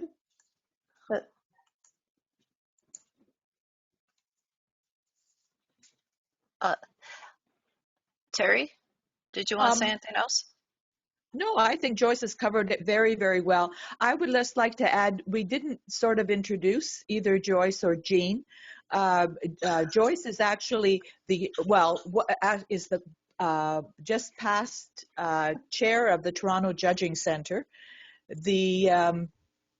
I take over as of yesterday, but we thought it was appropriate for her to give us the awards from her year for the annual awards. And Jean Holleboom is actually she was secretary and trustee and all kinds of other things on the AOS. So despite the fact that some years ago, I guess it's 50 years now, that Inga and Peter weren't allowed to join the AOS, now the Canadians are really making a mark on the AOS.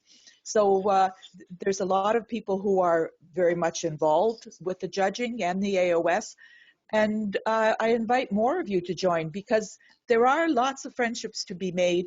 I just connected with our March speaker, and it turns out that he visited my house about 15 years ago. So it's a small world, and the more people, the more you participate, the more you learn, the more friends you develop.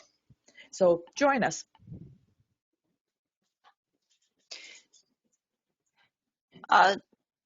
It for me. Okay. So we just have, as Joyce said, we don't know if there will be judging next Saturday at the TBG. If there is, you can drop off the plants between 11 and 12. Judging will be in the floral hall. We strongly urge you to check the Toronto Judging Centre Facebook to see whether or not judging is going to be happening. Or you can email virtual@soos.ca and I will let you know whether or not there is in-person judging on Saturday. Don't go to the TBG unless you know for sure that it will be happening. Your plants do not appreciate going out in the winter. However, we will be having virtual education at 10 a.m. And so everybody can come. Just email virtual@soos.ca and I will make sure that you get an invitation. This week, Jeannie Keating will be doing 2 talks.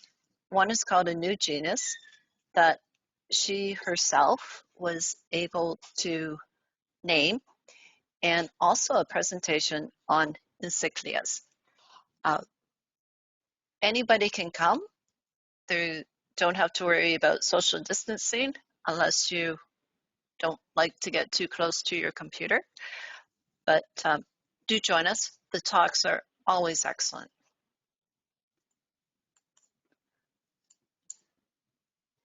And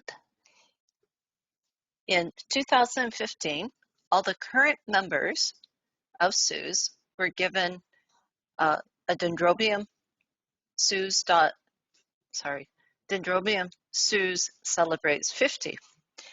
Some of us weren't members at that time, but managed to get hold of plants anyways. So we asked everybody to send in a picture of their dendrobium, whether it was alive or dead, and we got some. So this is the little guy in question. This is mine. In April 2019, I thought it was coming along nicely, and I got a third for it at one of the shows, and then it promptly went downhill and died. So it's no longer around. Sinya had this beautiful one in February 2018 when she won an AM and a CCM. And then in 2020, it died and she noticed that it had a root fungus. So I felt good when I found out that Sinya's died because then I didn't feel so bad. Connie and Milton still has theirs and is getting ready to bloom. It has a whole bunch of buds there. Congratulations, Connie and Milton. And then Ted and Charlene. The picture on the left is their plant today, and it's looking very healthy compared to other ones. And the picture on the right is from it's blooming back in March this year. So it really is a gorgeous little plant. And we're just wondering if anybody else has a Dendrobium SOOS celebrates 50 that they would like to tell us about. You can unmute yourself, and or are they all in the? Can I ask a question? This is Sure. Senior. Is there a way to get another one and start all over again? Since I killed mine. Well, I think you'd have to contact H&R. That's who they came from originally. So if they still have them, unfortunately, we don't have any either. Our dendrobiums don't like us all that much, so so we don't have any right now. But I guess you could contact H&R to see if they still have them. Yeah, but now you can't get them. It can't ship it in just for one plant. Yeah, well, the thing is that if they have it, once we start traveling again, we may be able to get it, arrange something, but right now, there may even be other people who have them. I don't know, because it was a cross that they grew a lot of, so maybe another vendor had, I don't know. Well, I will wait till when you contact with them and bring plants in, and you get me some. Okay. Maybe Paramount has them. So we are going. Oh, there's Carolyn. Yes. Mine has bloomed twice for me. I keep it in the west window and water it when it needs watering, but it's not blooming right now. But I've noticed it has some white spots on some of the leaves. And over the holidays, I did put it in my mudroom because I had so many visitors from away, and I needed the space to put my Christmas tree up. So I don't know if it's affected by the cold, but some of the leaves have little white spots on them. Well, your plant still looks pretty good. Anyway. Just make sure that those little white spots are not body water scale. Okay. If you can make sure that you try to scratch them off. If they come off, then it's the scale, because that scale loves dendrobiums. They don't come off. It looks like it is actually part of the leaf. I don't know if you can see one here. Good. Wait.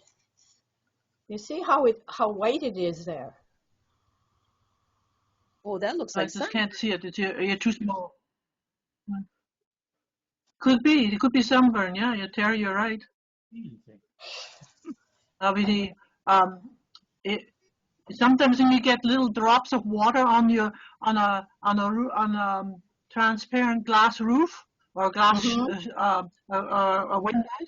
then when the light shines through it, that drop focuses the light on a particular spot, and it could burn a hole into your plant.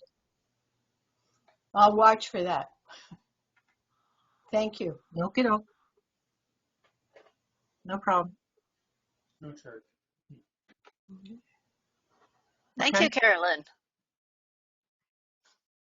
Well, that kind of gives us an intro into the orchid doctor. So I shall continue with Inga. Come on.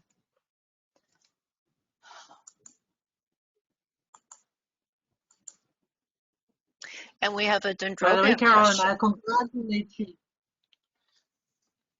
No, that's an old one.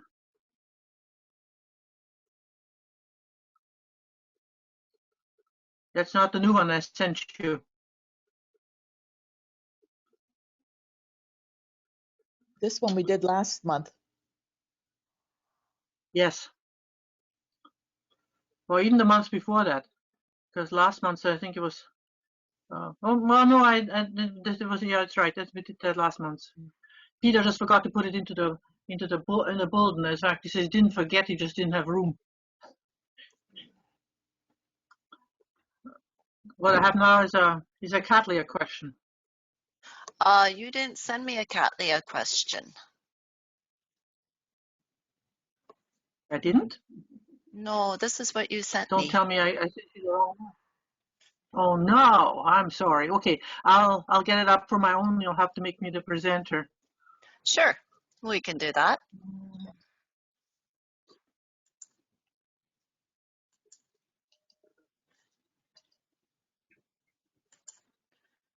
So you're the presenter. Yeah, I have to get my program up.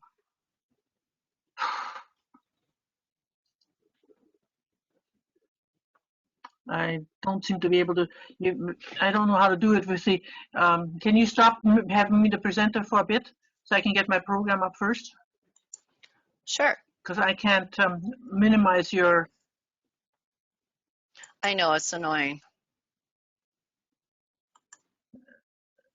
Problem is I did it at midnight last night, so I guess I clicked on the wrong program to send to you.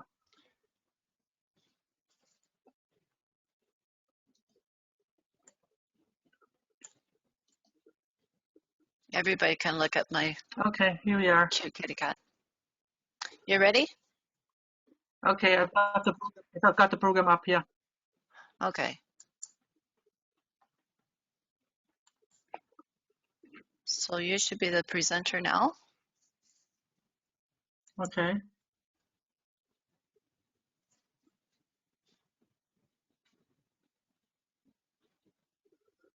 Should I click share? Yes, you have to click I've never share. done this before. Okay. All right, here we go. Oops. And then you can start your slideshow. Oh dear, what happened? Something happened again, I'm sorry. So, okay, go to the top right, minimize that screen. There we go. Okay. And then you just go and start your slideshow.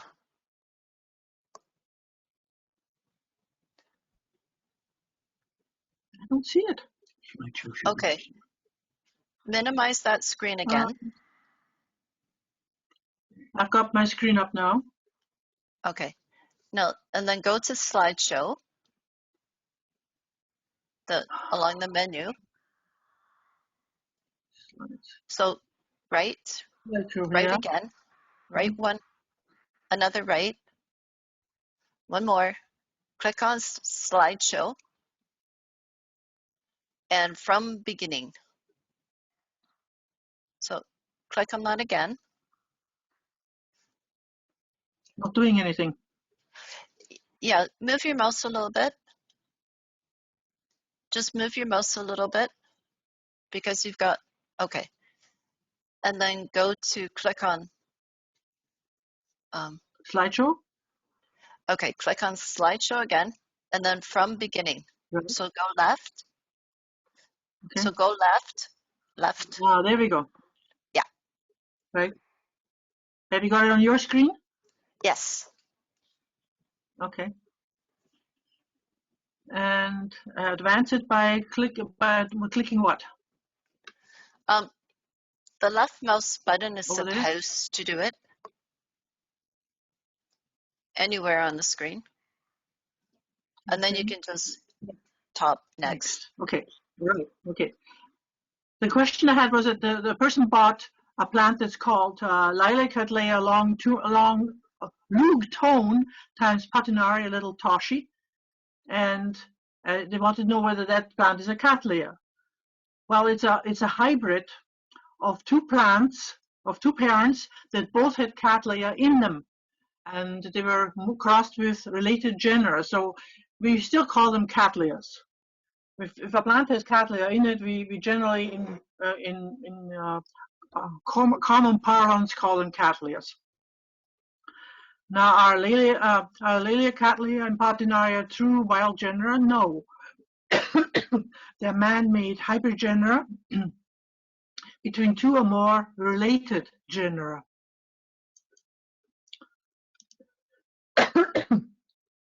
And then the person asked, does this plant look healthy at this point? I said, yes, not a thing wrong with it. And should I give it the same treatment as my Phalaenopsis for light, watering, and fertilizer, temperature, humidity, and potting mix? And the bald answer is no.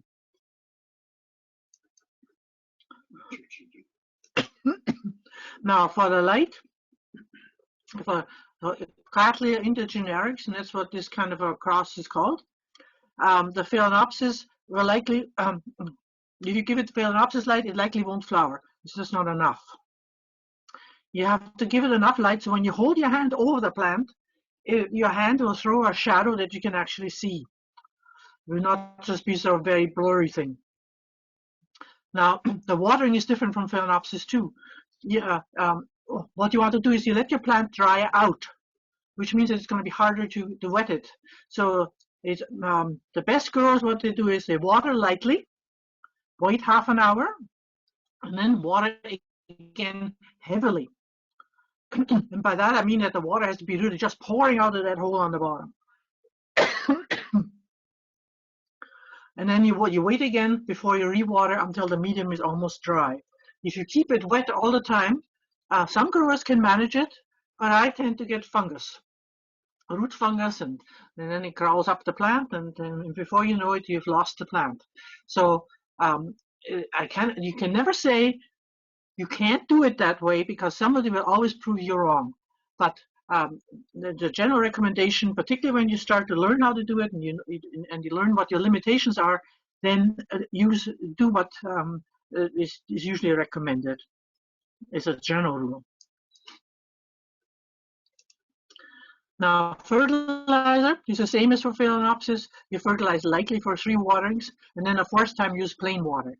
And I always recommend that you use a complete fertilizer, such as the MSE fertilizer. It contains macro as well as micronutrients. Or if you have an ordinary fertilizer, just get yourself some ground up algae and include that in your fertilizer solution, and that will supply the micronutrients, and it will also make your flowers larger. When the plant is not growing, it can make do with 1 fertilizer watering and 3 plain waterings. If you give it fertilizer all along, you're just wasting it, because it will go down the drain. The plant will not use it. The temperature for most Cattleyas and the hybrids is intermediate, whereas Phalaenopsis like it warm. We find that the bifoliate Cattleyas like it a little warmer, and I can't think of any ones that like it colder, but I'm sure there are. Oh yeah, the Sophonitis Cattleyas like Coccinia, they like it a little cooler. But if they contain the Cattleya Coccinia, you have to give them, if they won't flower for you and they don't grow well, it means they've taken after the Cattleya Coccinia, because the Cattleya Coccinia needs a large drop between day and night temperature to be able to make food. So if you don't give it that, it will slowly starve to death on you. For most other Cattleyas, so if you have 15-degree days and 10 degrees nights, that's fine. You want to have at least a 5 Celsius degree difference between day and night, so that they don't use up all the food that they made during the night because the temperature is so high, and have nothing left over for growing and for producing flowers. Now, higher summer temperatures during the day don't hurt most of the Cattleyas, so don't worry about that.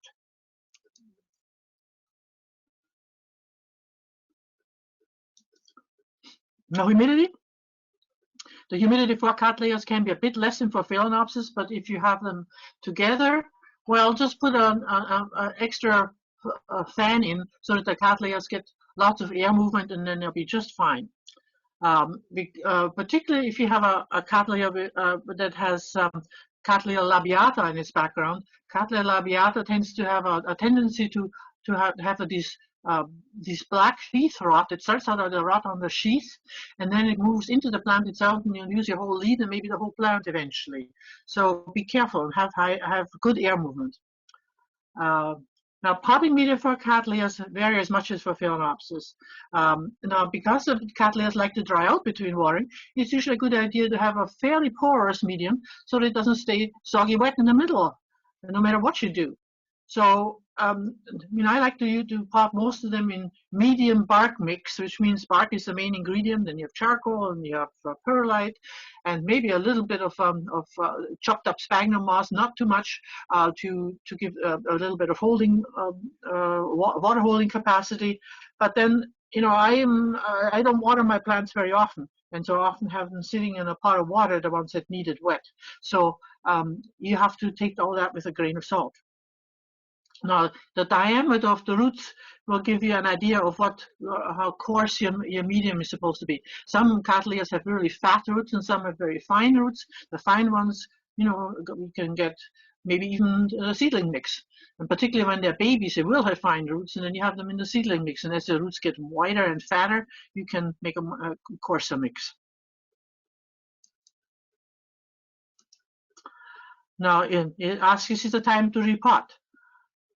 The time to repot for cattleyas should always be when they make new roots. And to be able to even see that they make new roots, you should remove these dead scales from around the or sheaths from around the plant, because then you will see when new roots come out, and then that will be the perfect time to repot them. Because you just don't know.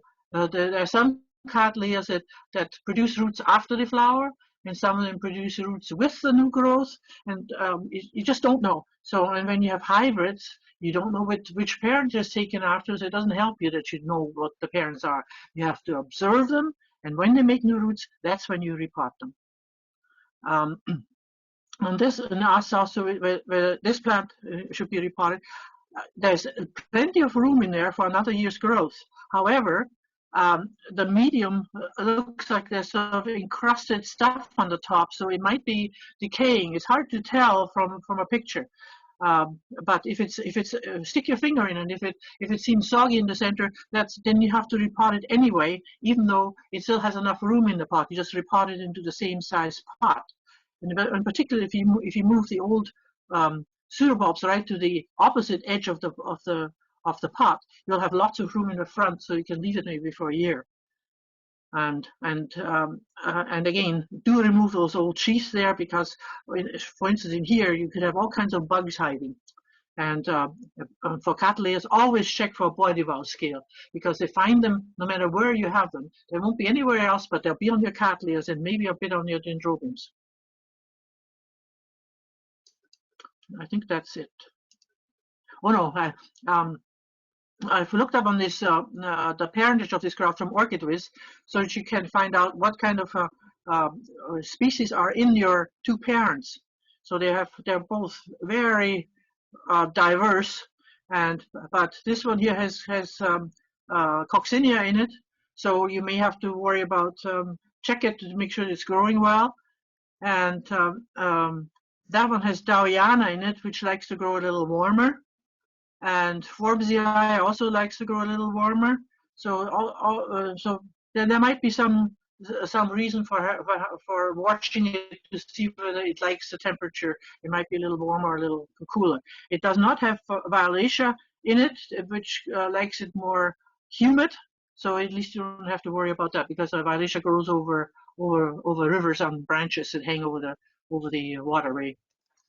Okay, so if you have any other questions, you can voice them now, and I'll try to answer them, or else send them to me, and I will prepare it for the next months as a PowerPoint presentation.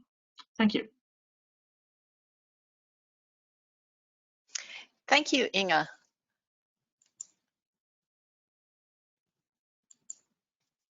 And now for the moment that you've been waiting for, our virtual show table.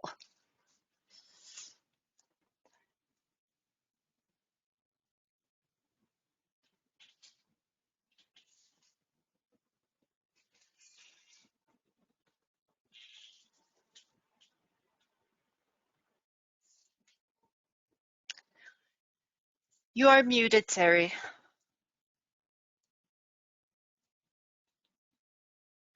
Okay, here I am. The thing is that this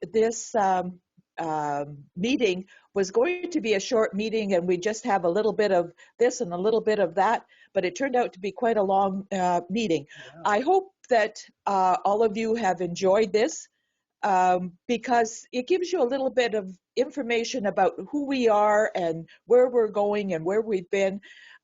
So I don't know about you, but I really found this very, very interesting. Anyways, we're going to go through the show table quickly because we've all been sitting for a very long time, but we can't miss the show table. Okay, so let's get started. We start with the Cattleyas. And here's the Sophronitis that Inga was talking about. It's a cool grower, and Leslie E. says it requires cool temperature, high humidity, and bright light. A cool tank is what is the way to do it, because then it takes you can control all of these things. You notice that the red color comes from this, and also you notice the yellow in the throat. That also is passed on to its progeny. This is a beautiful Cattleya walkeriana grown by Elena. And of course, it's very, very fragrant. And if you have walkeriana in the background of a cross, you'll often have fragrance. Notice how the roots are growing. The one thing about walkeriana, you can grow them mounted, but in a pot, they seem to have to get to the point where they're overgrowing the pot, and when the roots are outside, and it's by misting them and having good humidity that you can keep the humidity up, and that's when it blooms the best.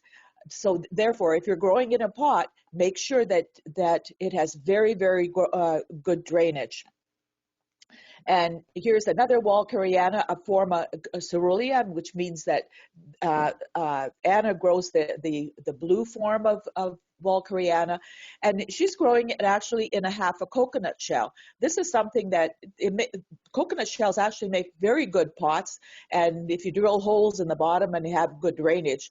But you notice this plant has nearly as many roots out and about, even though it has a lot of growths as the last walkeriana, and the flower isn't quite as sort of as stiff and presenting itself quite as well. It's a little bit reflexed, and it's because it doesn't have quite the strength that all those roots give the one that we saw just before. Brysanthi, Mackay, Louise. Now this grown by Colette. This is forever blooming plant. This has bloomed 4 times since spring. Mackay is one of the plants that is fantastic for beginners, and you can see it's a nodosa cross. You can see all the spots in the throat and even on the sepals and petals, but it's a very reliable bloomer. Even for experienced growers, it's great to have because it produces so many flowers, and as Colette says, it's almost always in bloom. Brassavola Little Stars, nodosa by sublifolia. Sinya said that it has 10 flowers on one spike. Now, imagine how this smells at night.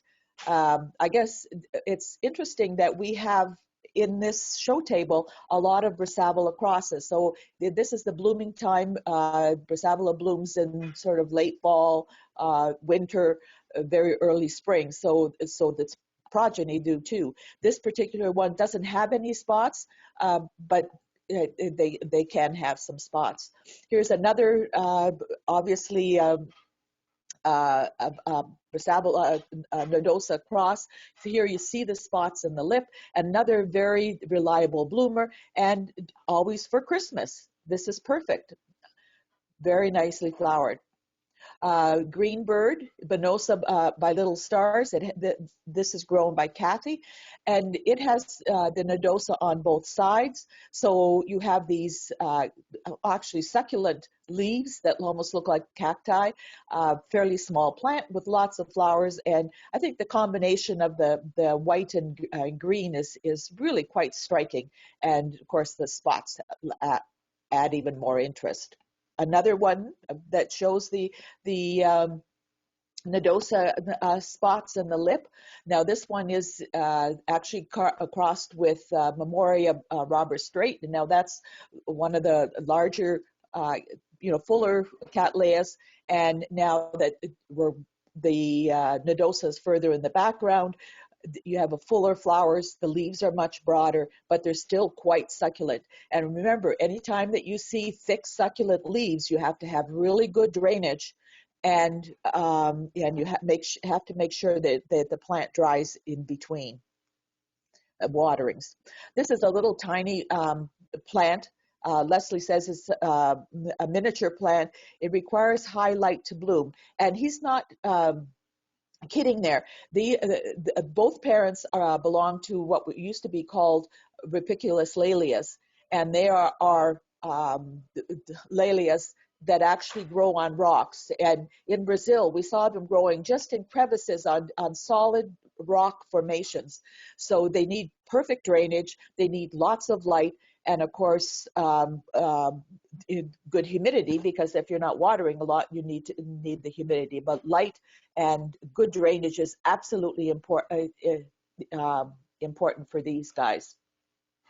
David Bryan gives us this Cattleya Life's Melody, Circle of Life by Magic Melody. Again, the Circle of Life gives you this great shape, nice smiling petals. I always think of petals that go up a little bit are smiling, and so that makes for a happy flower and a lovely, lovely red lip. This is interesting. This is Cattleya interglossa with Shelley Compton. This is one of the big Cattleyas. Anna has done a really nice job on this. You can see the Shelley Compton is actually a big, full white with a red lip, and the interglossa is one of the Cattleyas that has the splash petals, so that it's really given the it looks like both parents. And nicely done. This, I think, is a gorgeous picture. Elaine, you set this up perfectly. Cattleyanthi, Japanese Beauty, Sakura, obviously out of Japan. Cattleyanthi Fairyland by Mikasa Bells. Beautiful flower. Love the lip and the contrast, and the arrangement of the flowers is just about perfect. Lovely, lovely picture and lovely plant.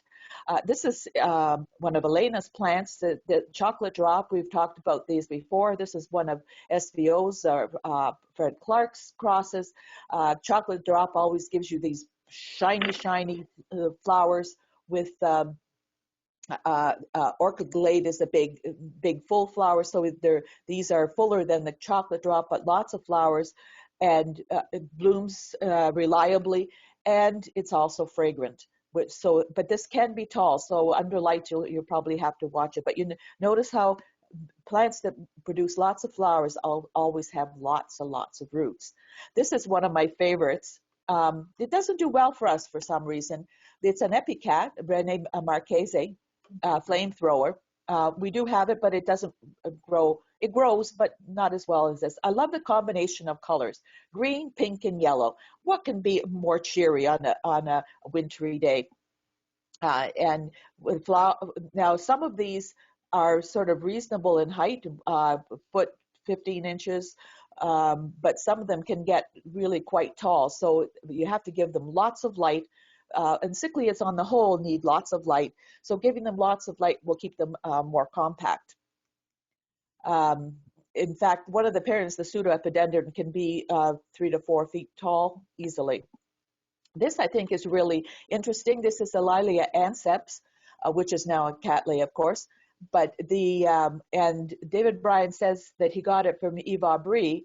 Yves Aubry is actually from Quebec, lives outside of Quebec City in Carlsberg. So this is a cross that Yves would have made. And Bronstein Walsh is they're a couple that now live in Florida. So they're judging friends of ours. But you can see Dave has really grown this well. Look at all the spikes. The Lilius, this Anceps tends to have fairly long stems, so you know, making sure that they're well staked is important to get a nice presentation. This, I think, is really interesting. Another nodosa cross, but it's the Cattleya is the lime sherbet because it has the Prestechia as one of the parents, the Marii, and this is where you get the very green sepals and petals.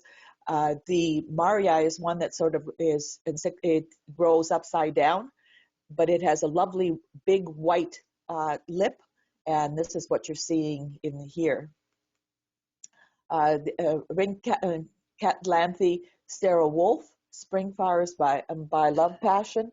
Yvain has grown this one. She says it's the first bloom, but it already has another growth with more buds coming. So what happens with Cattleyas is that once they start blooming and the new growths start coming at different times, they can bloom several times throughout the year, which is very rewarding. This, I think, is really pretty. One of Anna's Cattleyas that has a very velvety lip. It's a Loa case with red cat, so I don't imagine this plant is too big because the Loa case is a fairly small plant.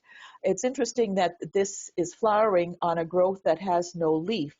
I think maybe something has happened to the leaf, and but it has lots of other growths to support this flower, so the plant is doing fine. But that is a very beautiful velvety lip. Now, this is something very educational for us. The plant that has been submitted is the Chin-Si Golden Orange Golden Boy, which is this little plant. You see the arrow pointing to it, this little plant here. And it's a miniature, as Elena says, it's a treasure, the treasure of her collection. Very little compared to the standard Cattleya. In fact, if you take a look at this plant, it's about the same size as one of the flowers of a standard Cattleya. So sometimes it's nice to have these little guys because you can have extra flowers and you have more plants when they're small. But how can you really resist the big Cattleyas? This is a very nice RLC, Mark's Valentine, another Circle of Life by Little Toshi. Now, Dave says that the flowers darken and flatten as they age, and that's what we're seeing here. See, the first flowers to open have flattened out. They've become a real sort of intense pink, where these are still have a little bit of orange or yellow in them, and they're not quite open, not quite flat. But at this stage, they're really gorgeous. And look at that yellow in the lip. It's like it's got a little spotlight in the center. This, I think, is absolutely gorgeous. Sinya says that this one is not only fragrant, but it needs an awful lot of light to flower. In terms of shape for a Cattleya, this is just about perfect. It had nice, big, wide petals that stand up, a little bit frilled around the edges. The lip is beautifully open. This is a very nice cross. Morning Delight Sinya, this one that she got awarded. Obviously, the other judges agreed with me. Ruth G, and if you see Ruth G, it's a very famous white Cattleya, and it's probably the best of the white Cattleya. So this is where it gets this wonderful shape that you see here. Now, Elena says this is as cute as a Christmas tree toy. I guess it's what we call, I guess the flowers itself, they could be, we could hang them on the Christmas tree, they'd be ornaments. But this is Yen Corona Green Genie, Brazilian Treasure with Memoria Helen Brown. Helen Brown is one of the first true green flowers with a red lip. Both of these can be quite tall, so eventually as this plant matures, it'll produce a big head of flowers, but it'll also be quite a substantial plant. Now we're off to the Vanda Alliance. So we will start with the Phalaenopsis. Colette says that that she got this as a very young plant. The Bastiani is Phalaenopsis bastianii is one that actually isn't a huge plant, but obviously this is a very happy one. And you notice how the roots are all out of the pot. A lot of people, when they see roots out of the pot, think they have to repot and put all those roots back in a pot. Well, you know what? The atmosphere is good. The plant is very, very happy that way. And you can see that this is one of the plants that, the species that actually flower for many years on the same inflorescence. So each year she gets more fluorescences and more flowers. And so it's a very nice plant to have. Phalaenopsis ludmaniana, and Colette says that it has a synthetic plastic scent. I'm not exactly sure. I'll have to smell mine when it's out. But a beautiful color form, very nice shape, and the thing about these stellate flowers is that they do last quite a long time. So they open over, you have several spikes, and there's probably 2 or 3 on each spike. You have lots of flowers. This Peng Zhan says is Schilleriana. It's very nice, and it has the beautiful leaves. Even if this plant never flowered, you could grow it for the leaves. One of the things when I look at a Schilleriana, I don't think of it as having spots in the bottom on the sepals and petals. So someplace in the background, I think there may have been a little bit of Stewartiana in there, and just because there's these spots, but then I may be wrong, but for me, spots on the sepals say Stewartiana. Phalaenopsis dark lip, one that is what we call a no ID, Nonami, and she likes the flowers just because they're small, the plant is small, and it produces lots of colors. And sometimes we grow these things, as I said before, because they're pretty. And you go from the little flowers to the big flowers. So here we have the exact opposite of the one we looked at before. There it was a white or a light color with a red lip. Here we got the white lip. And this is a whole different line of breeding, but I think it's very, very attractive. And on a big pink flower, a white lip is stunning. Another one of Peng's plants. This is the tree eagle. This tree eagle is something that is very much in the forefront of Phalaenopsis breeding right now.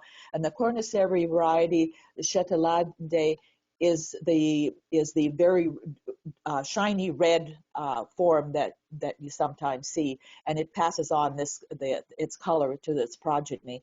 This plant, as it gets bigger, is going to be very stunning. Signatans, Phalaenopsis KC Happy Eagle. You see there's Dragon Tree Eagle with Nobis Fox.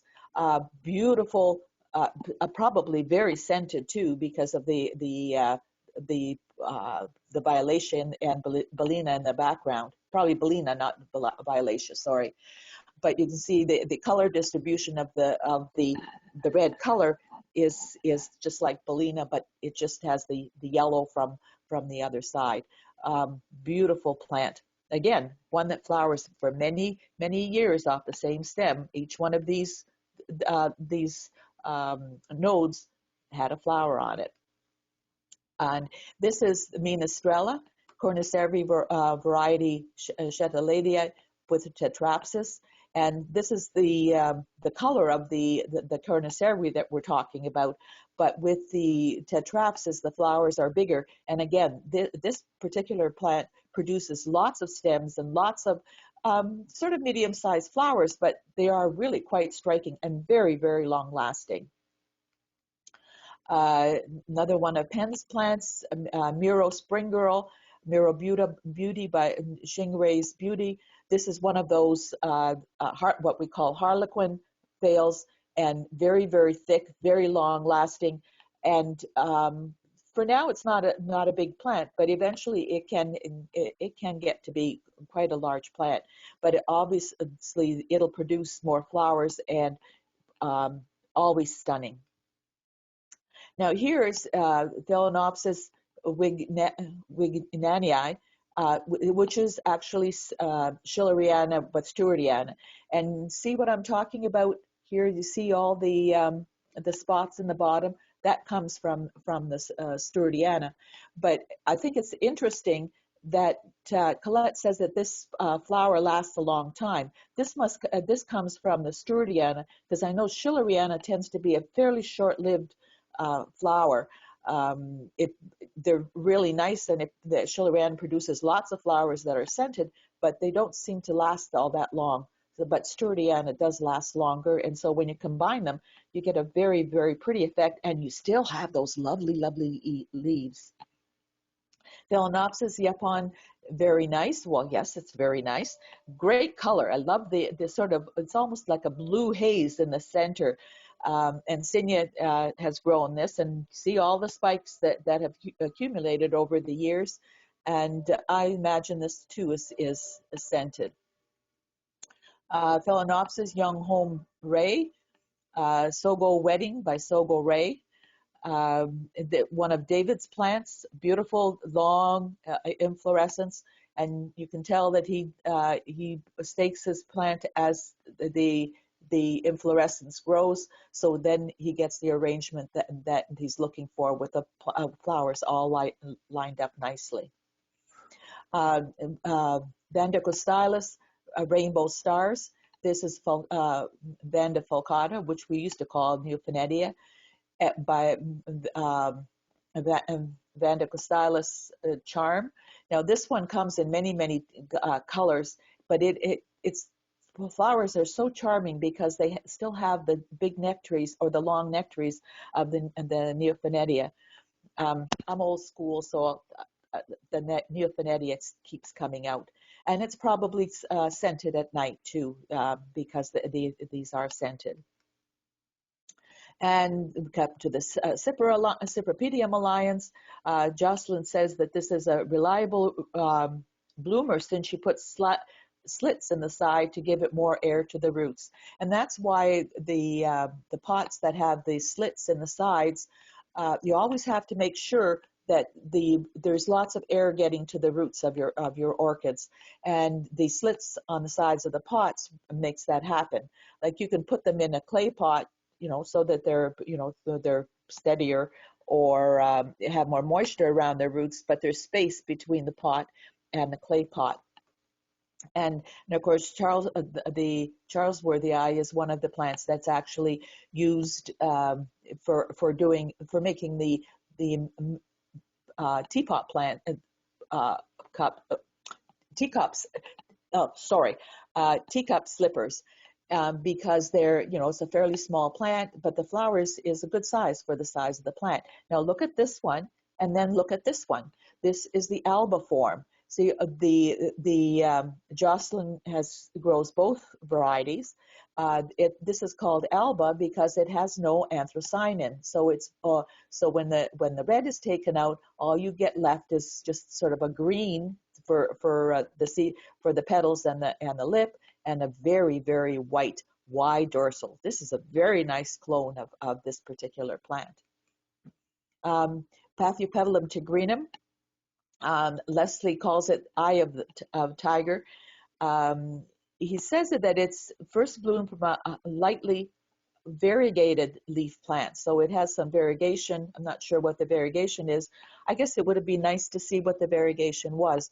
This Tigrinum is not easy to grow, and I noticed that he's got it in one of his cases here, according to this picture. It's one that's quite rare, and it's not easy to grow. So well done. A very nice clone of it. Nice wide petals. Paphiopedilum venustum alba. Yvain grew this one.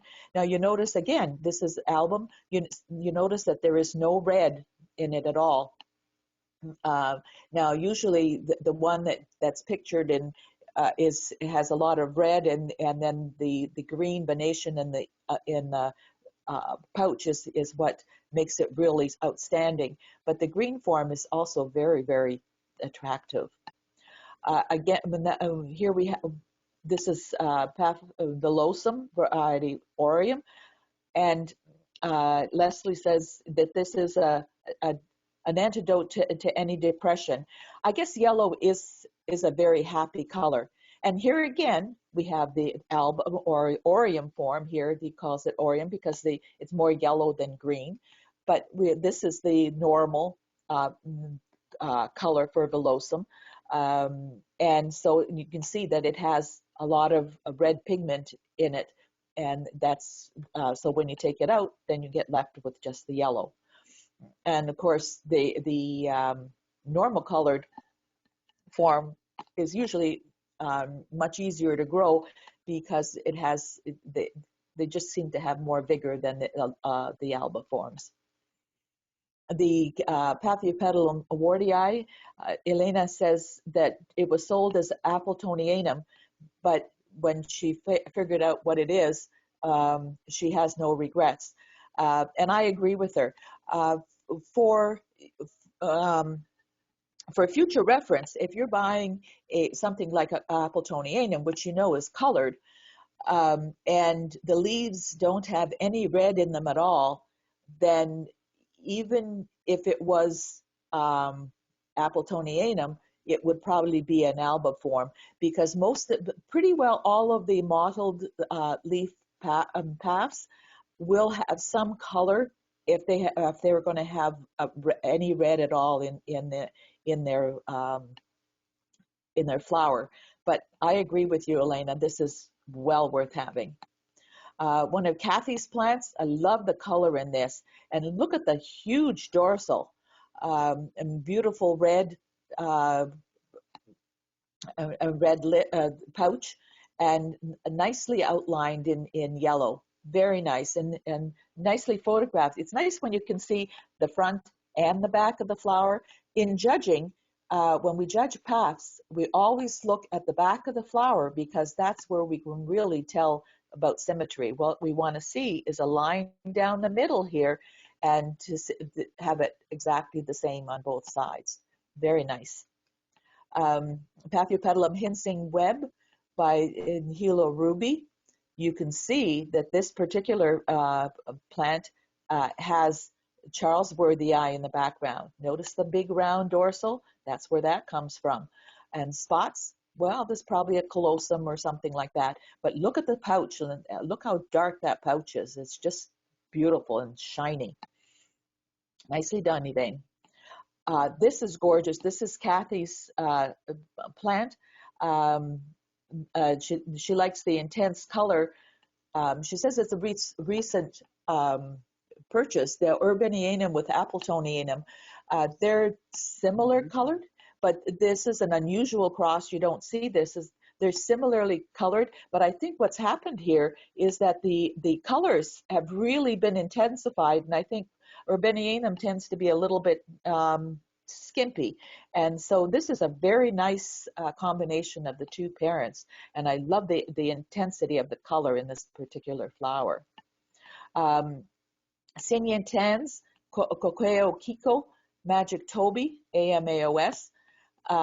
This is a gorgeous green. I love green flowers, so this is always attractive to me. But you know, I really like the addition of the wide white edging to this dorsal. It really sets the flower off with a little bit darker in the center of the of the dorsal sepal. Large flower, lasts forever. Here we see the Therianum as another one of Cynia's plants. This is Macabre Chant. It's probably, the Macabre is in the background. That's where you get the color. And the Therianum is what gives it these very elegant downswept petals, which I think are very, very, very attractive. And I like the green in the center. It's almost as if it's lit from within. Now you notice that front and center we have this dimple. On a pretty girl, the dimple is very attractive.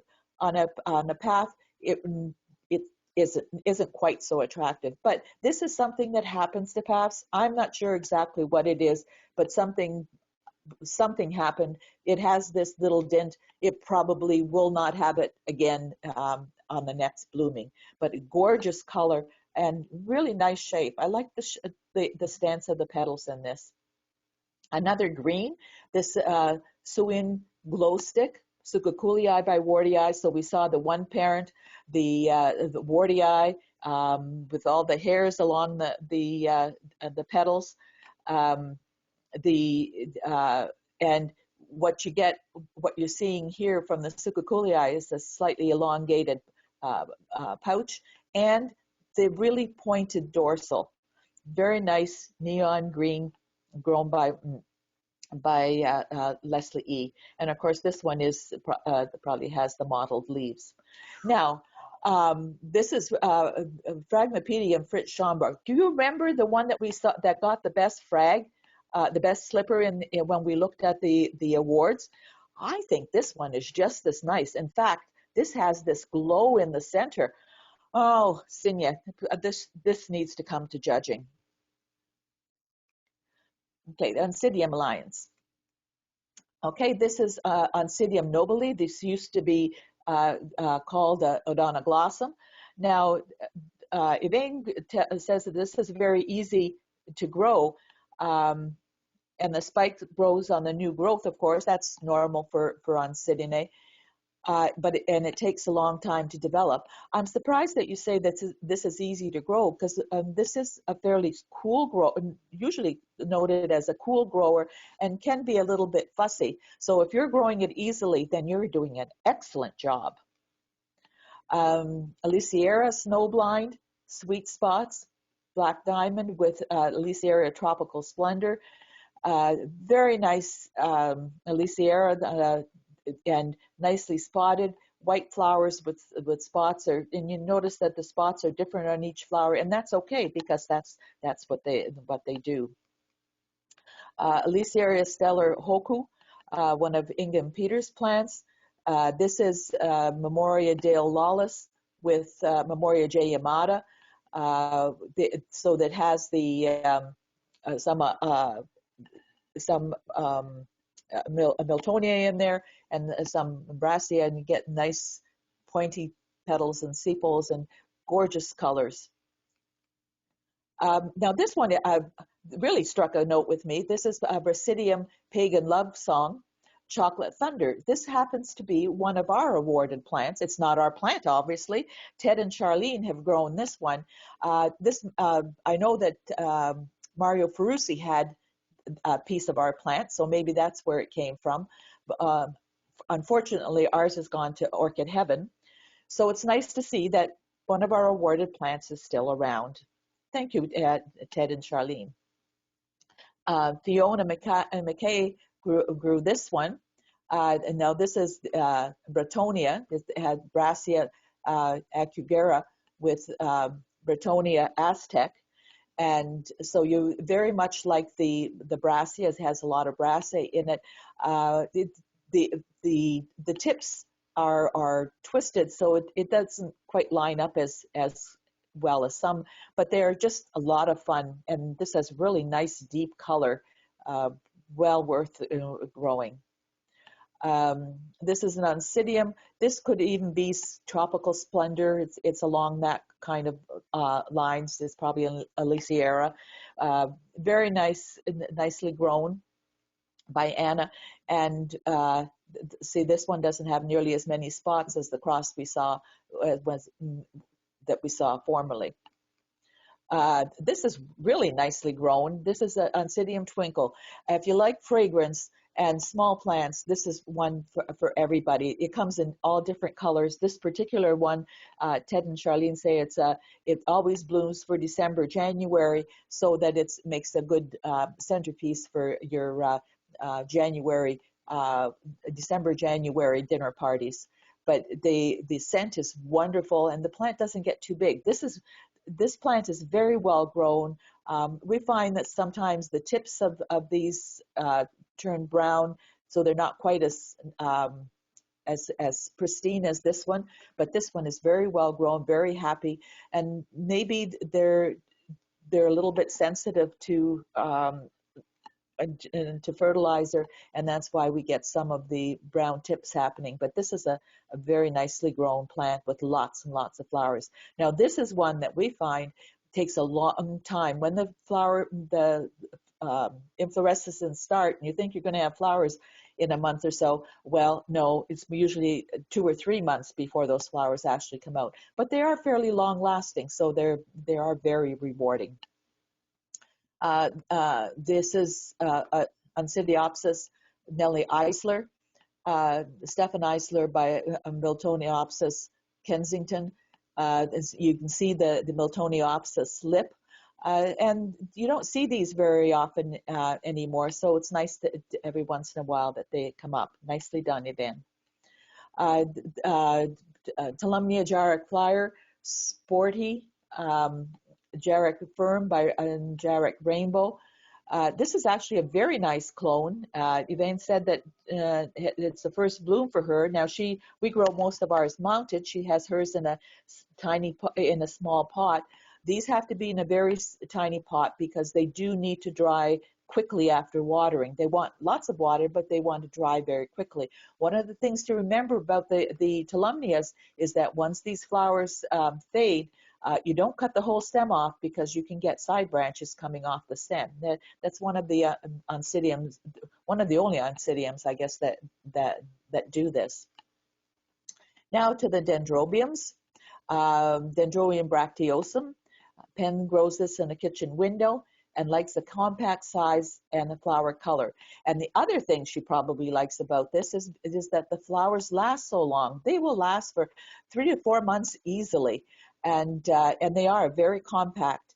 I happen to have a little one that's closely related to that, Dendrobium tannii, and it's only like 4 inches high, and it has a bunch of flowers like this in pink.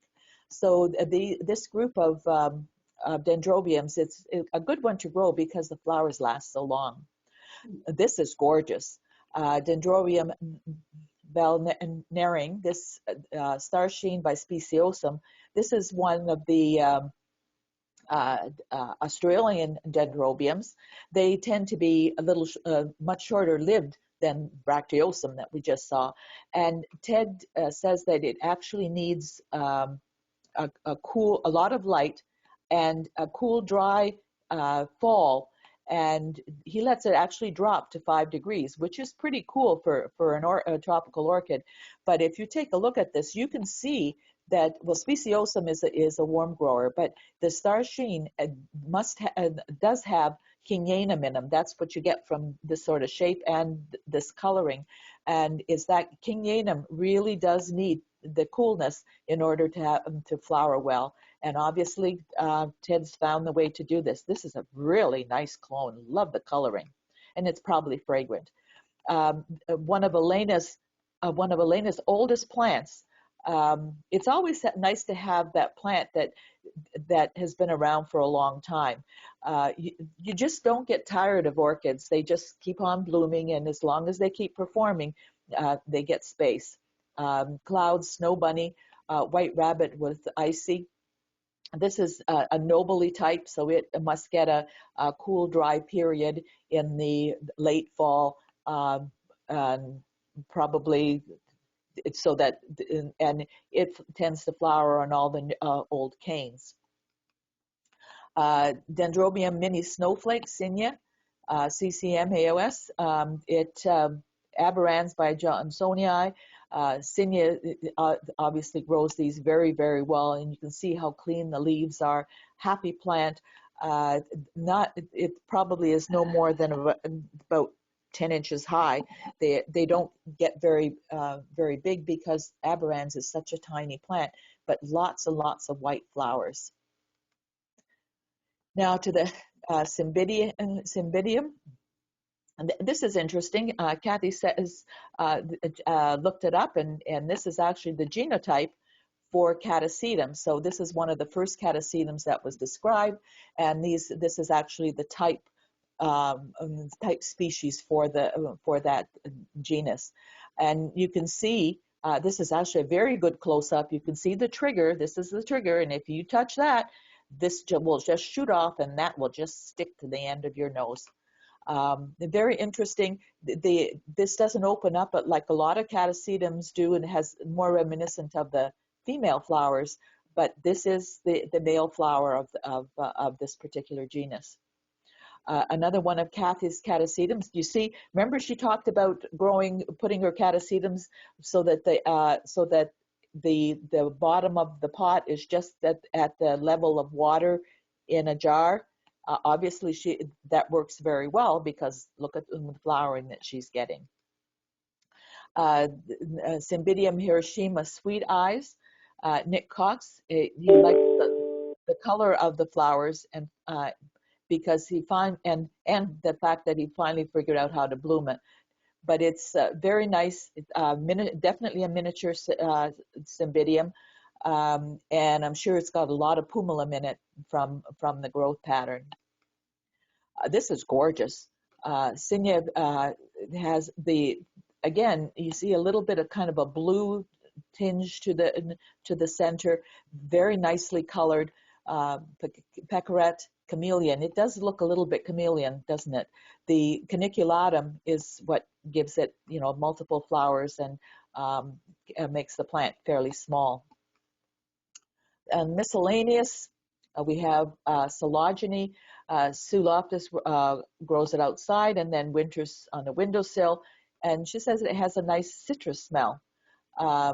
Very, very nicely grown. This is one of my favorites.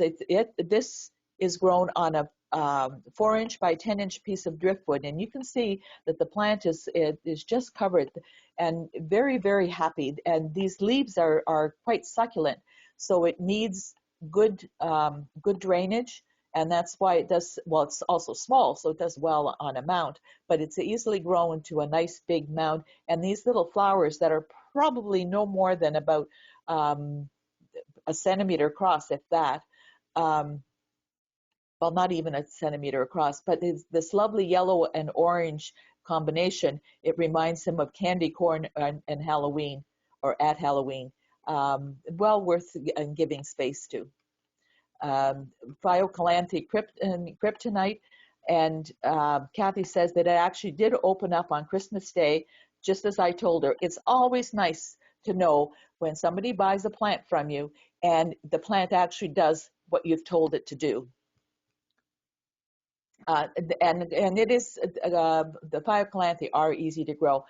We have only one Pleurothallus this time, Pleurothallus equigenera perfection, Dilema by Tigii, grown by Ted and Charlene. This is a beautiful. I love the leaves, which are heart shaped, and then these they have these lovely flowers that come right on the leaf, and they'll keep coming. They'll have more and more over a long period of time. Even the old leaves will produce these flowers. So that's very nicely done. Okay, and this time we do have some displays. The first one is Phalaenopsis Summer Rose Blue Star. Elena sent this in as a display, I guess, because she has at least, it looks like at least 2 plants. There are quite blue, very nice, and I would have liked to see the whole plant. If we're doing a display, usually we show the whole plant. But this is a very nice plant. She has so many in bloom that she had to relegate some to the displays. Connie and Milton sent their holiday centerpiece. Who needs poinsettias when you can have this as your centerpiece? Nicely done. And I thought this was quite novel. Elena actually did this, and there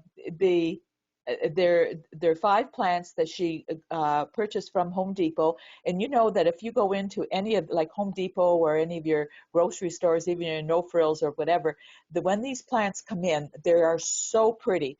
And so putting them all together in this display, I think, was very clever. And our judge actually noted that it was well done. Okay, and our plant of the month, I see that Ted and Charlene were just leaving. I hope they hadn't quite left, because they have the plant of the month, Angraecum eburneum variety brevicalcar. Ted, are you still there? Doesn't sound like it. I saw that they were just, sorry, previous.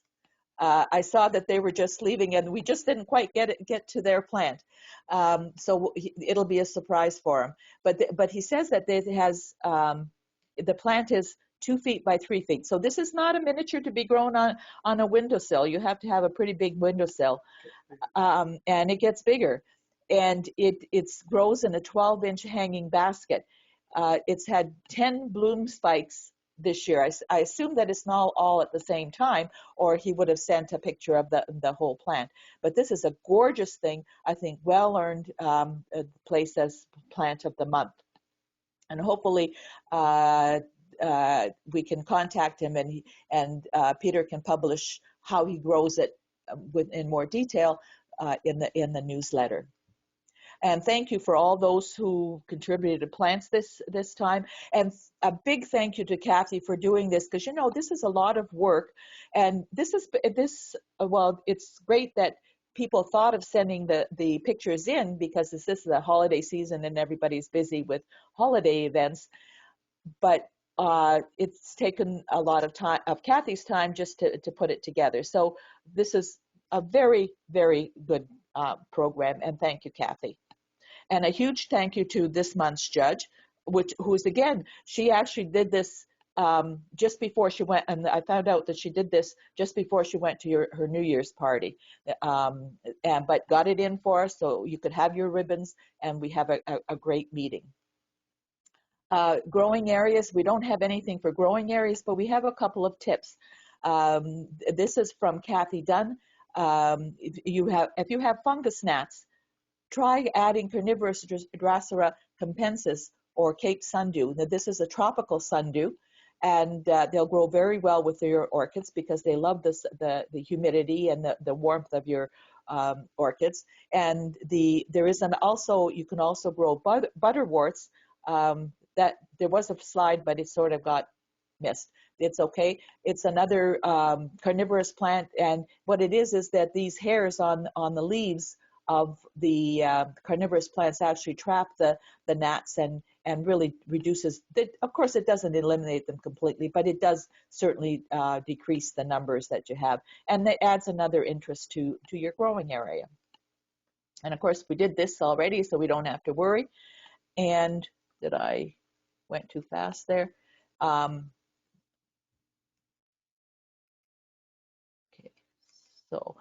So it's been a little long. Thank you for your patience. I think it's been a great meeting, and we'll look forward to hearing all about the ghost orchid of the Everglades at the next meeting. So remember that. Excellent. Excellent. All right, Kathy. Very comprehensive. Thank you, everybody.